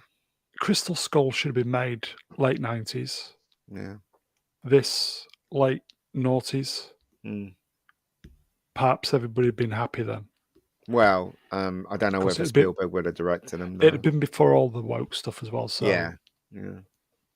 okay. Going back to Mangold, Yay. surprisingly silent. Was he Yeah. I've in the interview? I've read nothing that he said on the Twitter or in any article. He's under a contract, isn't he? He can't say anything, even though Yeah, just It's an quiet NDA. silence. Yeah. Quiet, silent. he's silent because he knows that it's bullshit. Everything is bullshit. I hope not. I hope not. He was, because there was the Twitter spat. Was that a year or two ago? There was the Twitter spat when it was announced he was directing, and I put some mild comments on Twitter. But I was thinking about it. Well, no, just that, because on one level, this is the guy who directed Logan, which was under pressure, wasn't he? But Logan is such a good film on so many levels. That I really want to give this guy the benefit of the doubt. Well, you know. Here you go. No, but the thing that Tim Hannabom. Go I ahead. do like saying Hannabom. Mangold got screwed. He did. I think he did as well, yeah. But also, right, Mangold is not the right person to direct this kind of material. His way of directing doesn't suit this. Like, the person I would have got was Edgar Wright to direct this, because he has the flair of visuals, which Spielberg has the flair of visuals as well. So I would have gone straight to Edgar Wright and said, do you want to direct an Indiana Jones film? Come and talk to Spielberg. Come and talk to me. We want you. That's what I would have done, because he's a really good director. And again, if I got Edgar Wright, I would never have got Harrison Ford. I would have told Harrison Ford, you've done your job, go and retire. Now we need to carry on with Indiana Jones with someone new. That's what I would have done. But you'd have to cast Simon Pegg in there somewhere if you got Edgar Wright. Bollocks. Bollocks. Wouldn't you have to put Simon Pegg in there somewhere? Well, Simon Pegg could be the man that gets run over by a truck or something. Simon Pegg could be in the the SUV saying how great Reaver is or whatever. Yeah, he could be sitting there. Ostman, Bank of Ostman, Logan was amazing. It was. Yeah. It's a different tone though. That's what I'm saying. Yeah. It's like getting Ferrari Hitchcock. was great as well. It's like getting Hitchcock to direct a Star Wars film. That doesn't make any sense. Do you know what I mean? No. And getting Mangold to direct an Indiana Jones film doesn't make any sense either. So, but anyway, maybe I'm wrong. Maybe it's really good. Who knows? I think the word on the street is the embargo was lifted straight away, so Disney know. But anyway, okay. Merch, folks. What is this? Is this one from the new film? Or is this is new stuff from Hasbro that's going to be released. I've been sitting on these slides for a couple of months, but I thought I'd pop them in. So he does look old there, though, doesn't he? You've got the Indy and the Snake. Yeah, but Indy looks really old there, so maybe it is the Indy of the latest film. Yeah. So I'm not inspired to buy any of them. You? Anybody? Nope. No, I'll pass. Here you go, folks. Time Profit. Mr. Brown answers me. Where is the Indiana Jones walking frame? I think that's the matching range of accessories, yes. But for 80 years old, he's very fit. Harrison well, he's not Ford. bad. Yeah, very, very fit. He's not incredible, bad. In fact. Incredible. Okay, let's see some more merch. Brilliant. Love that scene. Short round. Yeah. That was a very good moment in the film. Yeah, that was a very good moment. He's all buffed up there, wasn't he, old Harrison Ford? Oscar winner, short round. Moving on. It's amazing just that Ford manages to put in decent performances even when he's really at odds with the director or the material. Because Blade Runner, I've been told that, or I read that he and Scott weren't even talking to each other when Blade Runner was being filmed. Their relationship was so bad. Because Ridley Scott, I'm guessing now, didn't know how to direct actors. He was still learning. He was more concerned about the aesthetic look of Blade Runner. Yeah, I think, and he didn't really know how to talk to the actors. It's prevalent in Alien, because when you look at Alien, all the actors are doing their thing. It doesn't feel like any of the actors are being directed, but they're so good. They make it come to life. Yeah. Oh, yeah. So, here you go. Timescales. Harrison Ford survived. Sorry, start again. Harrison Ford has survived 3 plane crashes. Odds of surviving one is just 1 in 11 million. Wow. Never tell me the odds. Never tell me the odds. I like how they used the sound effect for the Millennium Falcon in Temple of Doom when the propellers are stop spinning. Yeah, that was the same sound effect. So was it? Really good. Yeah, it was the same sound effect as the Millennium Falcon. There you go. So, never tell us the odds. Club Obi-Wan.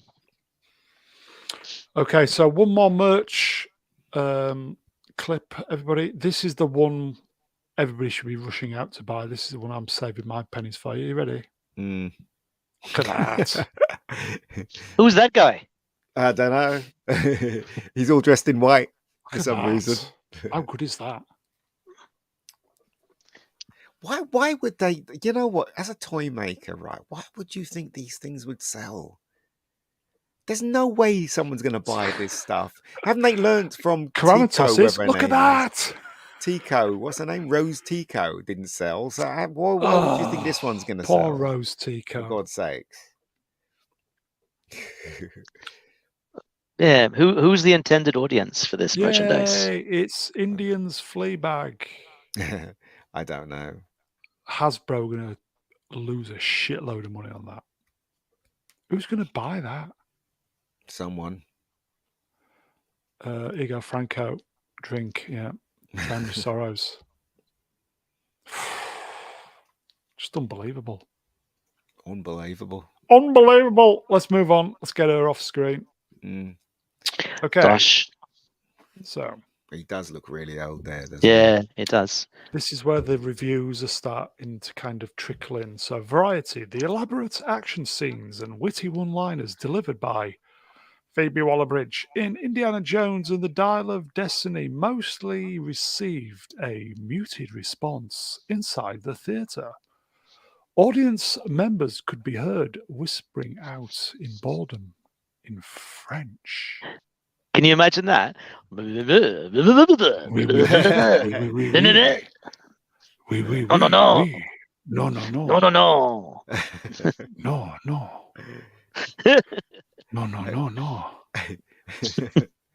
Well, c'est ennuyé. I don't know whether to believe this, though. You know, maybe Variety's got a reason to say this, but possibly. But usually, because I've been in that theatre in Cannes, and I know that a lot of people respect the films, so it's very rare that you get people talking through the film. A lot of them are very respectful when they're watching a film. Sacre bleu. Sacre bleu. Oui, Ford, sacre bleu. That's what I'm saying. I maybe that's an exaggeration, I think. But the thing is that just the very nature, just the very thing that they say that Waller-Bridge has one-liners. What shouldn't it not be Indiana Jones that has one-liners? Delivering stream killers more like. Here you go, Hostman. Ford is missing his dignity. Look, you know what? At the end of the day, who can blame him? He probably got a huge paycheck for this, right? And who knows? Maybe he doesn't give a shit about Indiana Jones, but it was the paycheck that brought him back. Let's face it, him, Spielberg, and George Lucas are friends, right? Real friends. They are, yes. Why would he? And KK is, I would assume. He's always said that he would never do an Indiana Jones film without Spielberg. He's always said that. You can go back in many interviews that he said Spielberg's the one that's made the film. For him to go, right, Spielberg's not involved. Okay, I'll do it. They must have offered him a huge paycheck. Like the paycheck all of must have been if ridiculous. the movie cost 350 million, I reckon 150 was. What's his pay? Yeah. Here you go, Karanatos. Richard, are you able to say that? Yeah, c'est un grande espèce de merde, which means it's a big piece of shit. And not to be outdone, mange du. Okay, so let's move on. Dial of Destiny. Critical Drinker screen grabbed a review. Don't know where from. Who? Who's that? Critical Drinker. I have no idea who that is. Don't know. Don't know. Yeah. Don't Indiana know. Jones. Don't know. Indiana Jones and the Dial of Destiny. Cannes review. A shabby counterfeit Of priceless treasure. Ford gives its all, but while the 3 original films moved like page turners, this 5th installment is painfully short of spark. 2 stars. It's a very nice hit. I mean, that's a lovely turn of phrase, don't you think? A shabby counterfeit of priceless treasure. That actually, you got to give the journalist props for that headline.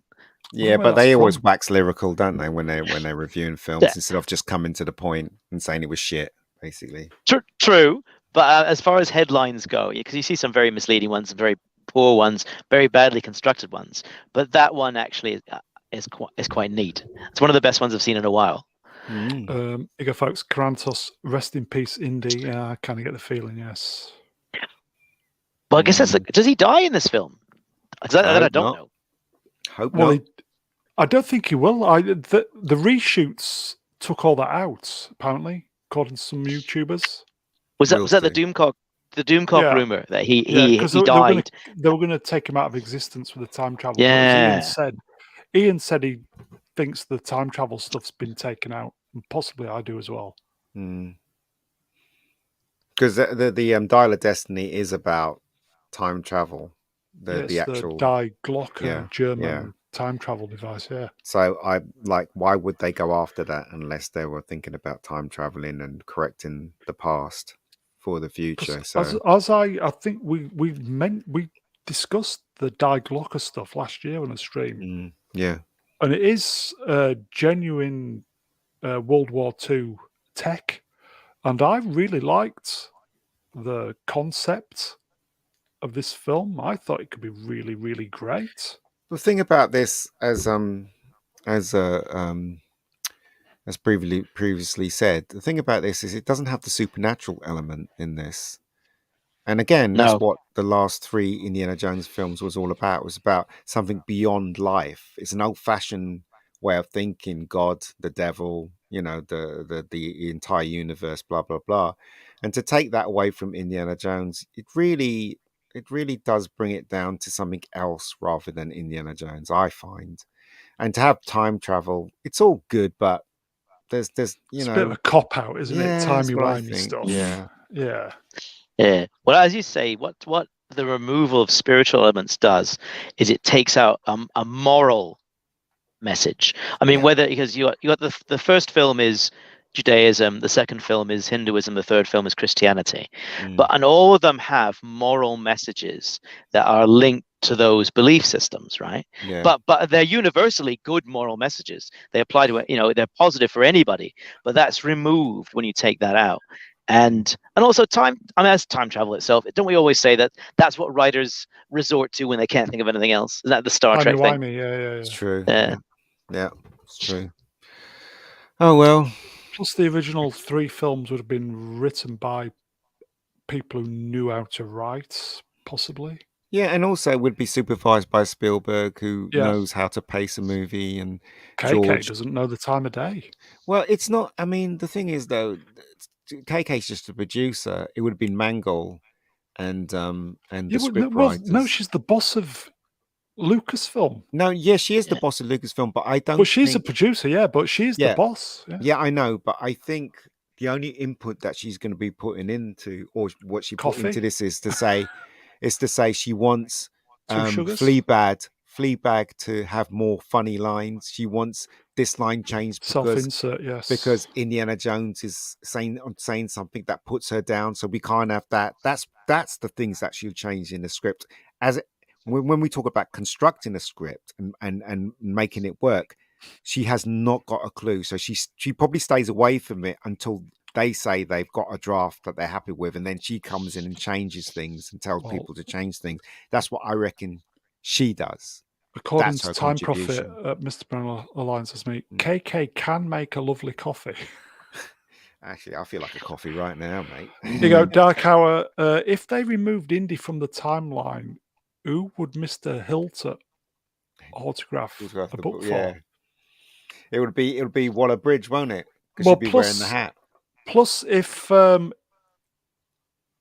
me get my head around this. If Indy disappears from the timeline, that means that the timeline Phoebe Waller-Bridge is on is incorrect because he's not there. No, because So both a of bit them of a meant to go back. paradox. But both of them meant to go back in time, weren't they? So that if they go back in time, they create a new timeline. Oh, timey-wimey stuff. That's Oh. it. So that's what I'm saying. So then she would have taken over the mantle, wore the hat, and gone on the adventures that he did. And then going into the future, she'd be the new Indiana Jones or the This new channel doesn't specialize in Jones or timey-wimey, something. but I know a channel who does specialize in timey-wimey. Yeah. Let's move on. Okay, so Max Voomfondel. Isn't he the MC at the restaurant at the end of the universe? Yes. In many ways. He tweet quoted the BBC review, and BBC are not liking. So it's gloomy and depressing. Harrison Ford and Phoebe Waller-Bridge can't lift a film that is a depressing reminder of how much livelier his past adventures were. And Max Voomfondel, hey, that's me. It is. But you see, do you see that basically why Mangold should not have directed this? Because the last film he directed was gloomy, and then he's brought this to the Indiana Jones saga.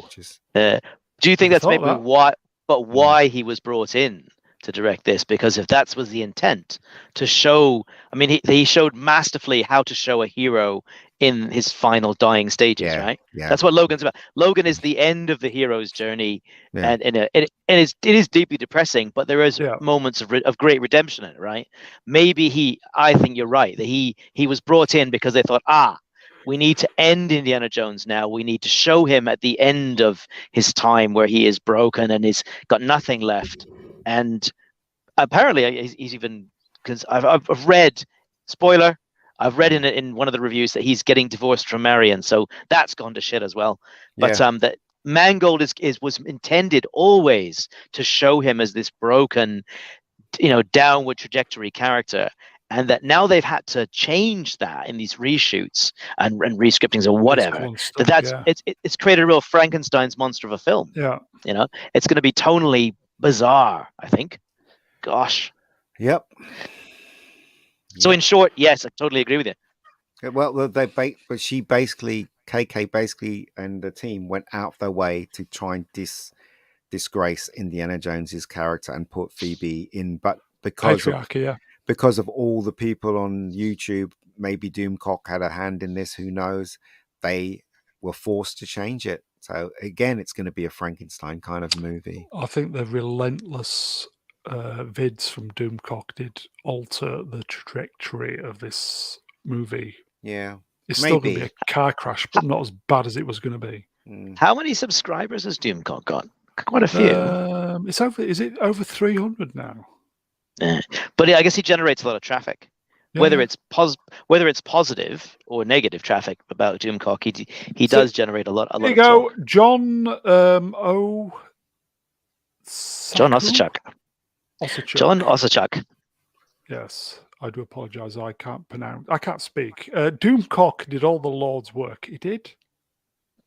I think he did on this occasion. Thank God. Maybe test audiences too. Who knows? Who knows? there was that rumor that there was a test audience originally, the way it was originally shot, and the audience hated it, apparently. Yes. So there you go. Here you go. Kratos #Doomcock was right. I think this is probably one of the occasions where he was, to be fair. Mm. Okay, let's move on. Let's see what's next.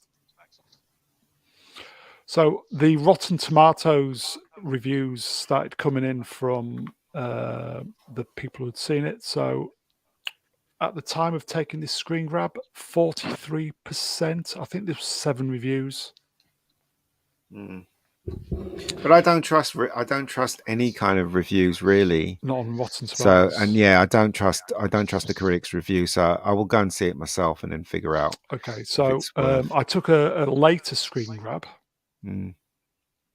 Oh, 33. That was 12. Well, just a thought though, that is without the context of the audience score. That's like right. it's, and we've seen in recent years that when the critic score is low but the audience score is high, that's a good indication it's a fun film. When both of them are high, it could be a great film. When the critic score is high, the audience score is low, yeah, save your money. So the audience score is important.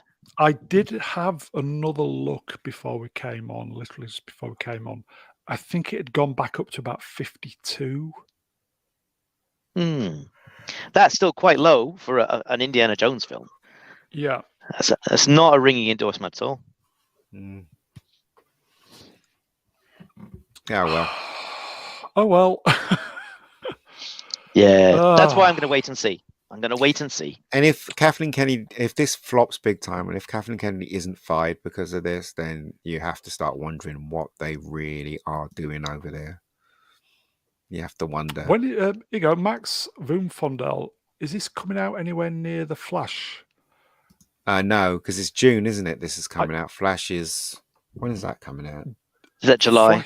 July, isn't it? Yeah. Flash is the movie of the year for me.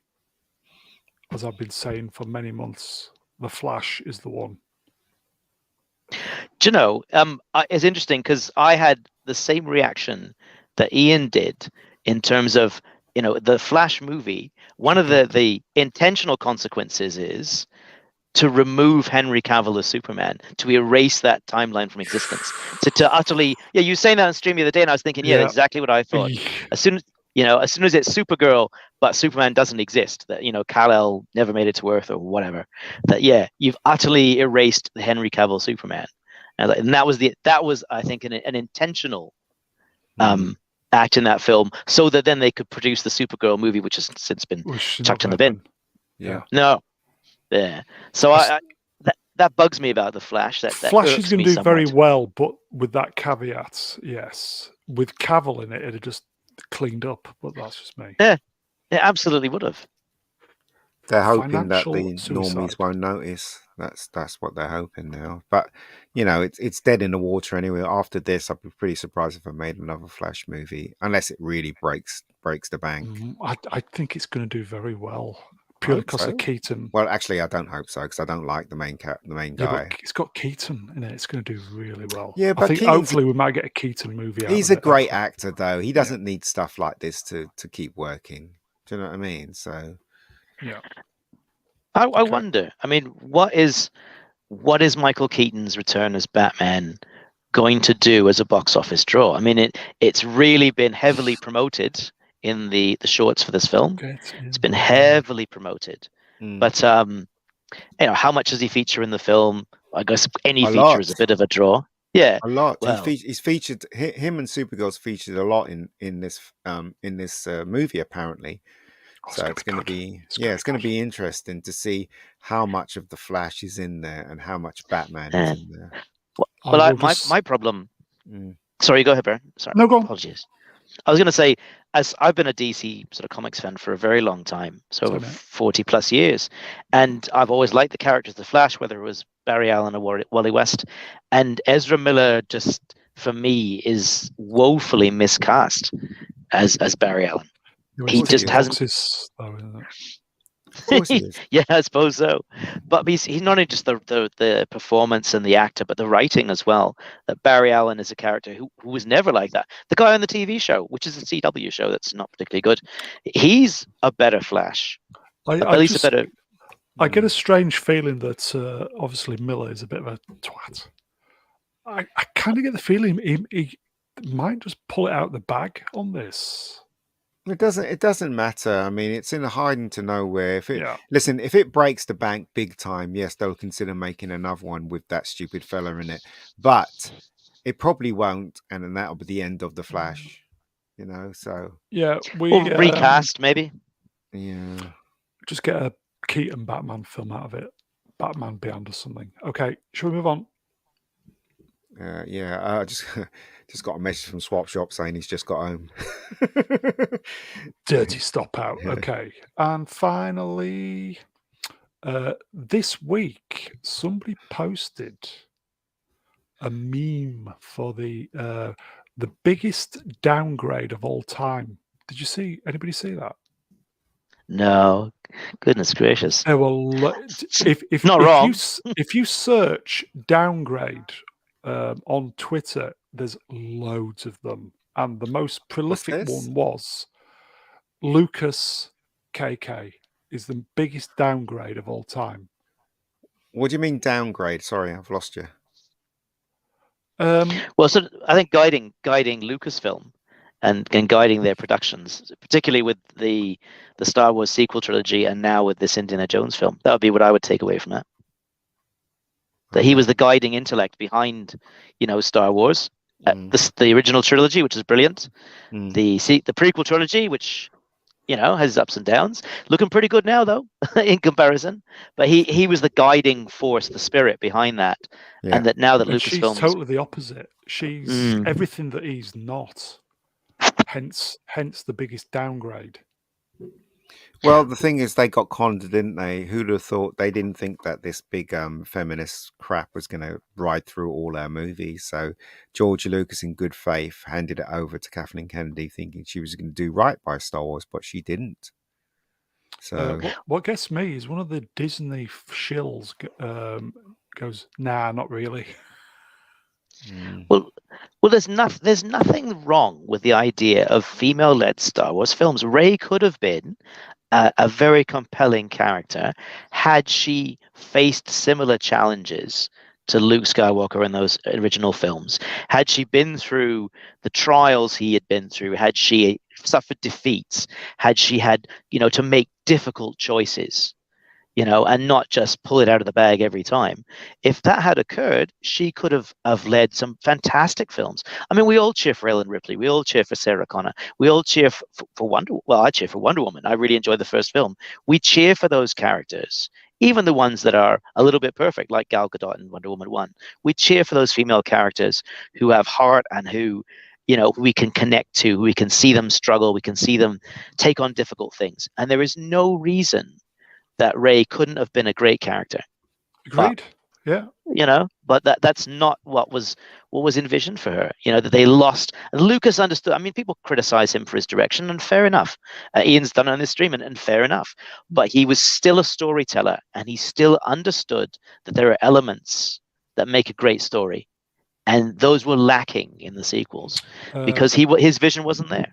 Here you go. Editman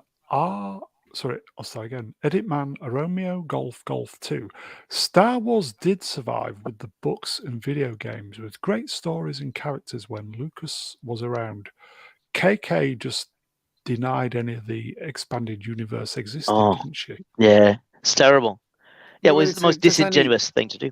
There's only so many times you can say she put the feminist crap into it. We know this. It's pointless talking about this because we know what she's done. She knows what she's done. Hollywood knows what's going on, and it's pointless us because they're not going to be. They're not going to be listening to us. They're just going to carry on doing what they're doing until Hollywood, the bottom falls out of Hollywood, and then everybody's going to be wondering why people are not going to cinema anymore. So that's what's going to happen. Oh, June 16th. Gosh. Yeah, Max Voomfondel. Flash releases June 16th. Where though? In the States or in England? No, they'll be the same dates practically. Oh, okay. Each June 16th. DOD 30th. Well, we'll Flash see, for right? me. Flash is the one for We'll me. see. I mean, I know you're going to see Flash. I'll probably go and see both of them. I'm waiting for Mission Impossible 7. Ah, so am I. So am I. For me, yeah, it's Flash and Mission Impossible for Looks me. good. It looks good, Mission Impossible. Yeah, so the most recent trailer, and yeah, I'm very excited about that film. Yeah. They brought the original boss back from the first one. Yeah, Peter Cherney. Jeez. Yeah, man. So it's Henry gonna be Cherney. Henry interesting. Cherney. Yeah, it's going to be interesting. Here you go, folks. Johnny Lawrence's mum, and then she cherry-picked all the great elements of the books. Yep. Stream killer. Yes, indeed. Well. Barbara, how is Johnny? Well, I hope. Okay, so I think that's it, folks. In fact, I know it's it. Is that picture from the Crystal Skull? No idea. It probably is because he looks young there. I can hear myself echo, echo, echo, echo. He looks young there, so it's probably from Crystal Skull. Perhaps he was de-aged. I don't know. Maybe. I searched Indy 5 and it came up with that, so it might be de-aged. Oh, maybe. If that's de-aged, it's amazing. Yeah. Oh, here you go. Cheers, Jaden. That's Crystal Skull. Right, gotcha. Johnny Lawrence's mum. Johnny's playing Jedi Survivor as we speak. Can't wait for Cobra Kai. Is it 6?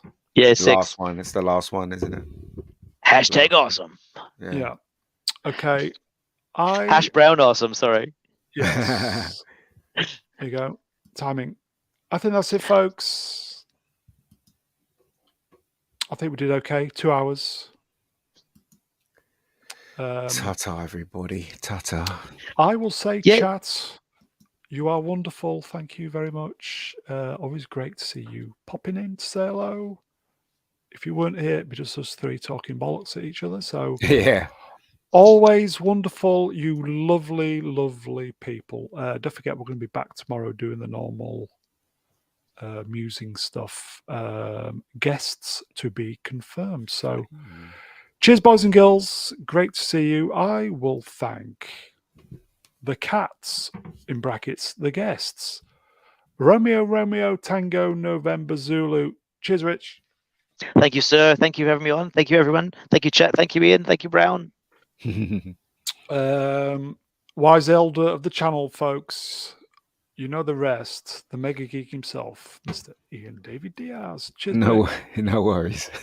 I know that off by heart. No worries. Yeah. That is it, folks. Don't forget, we're back tomorrow, 10:30, talking the bollocks as you do. I will say enjoy the rest of your Saturday, because I know a few of you are in the States. Sunday in Blighty. That's it. We will see you tomorrow. Take care, everybody. Ta-ra, folks.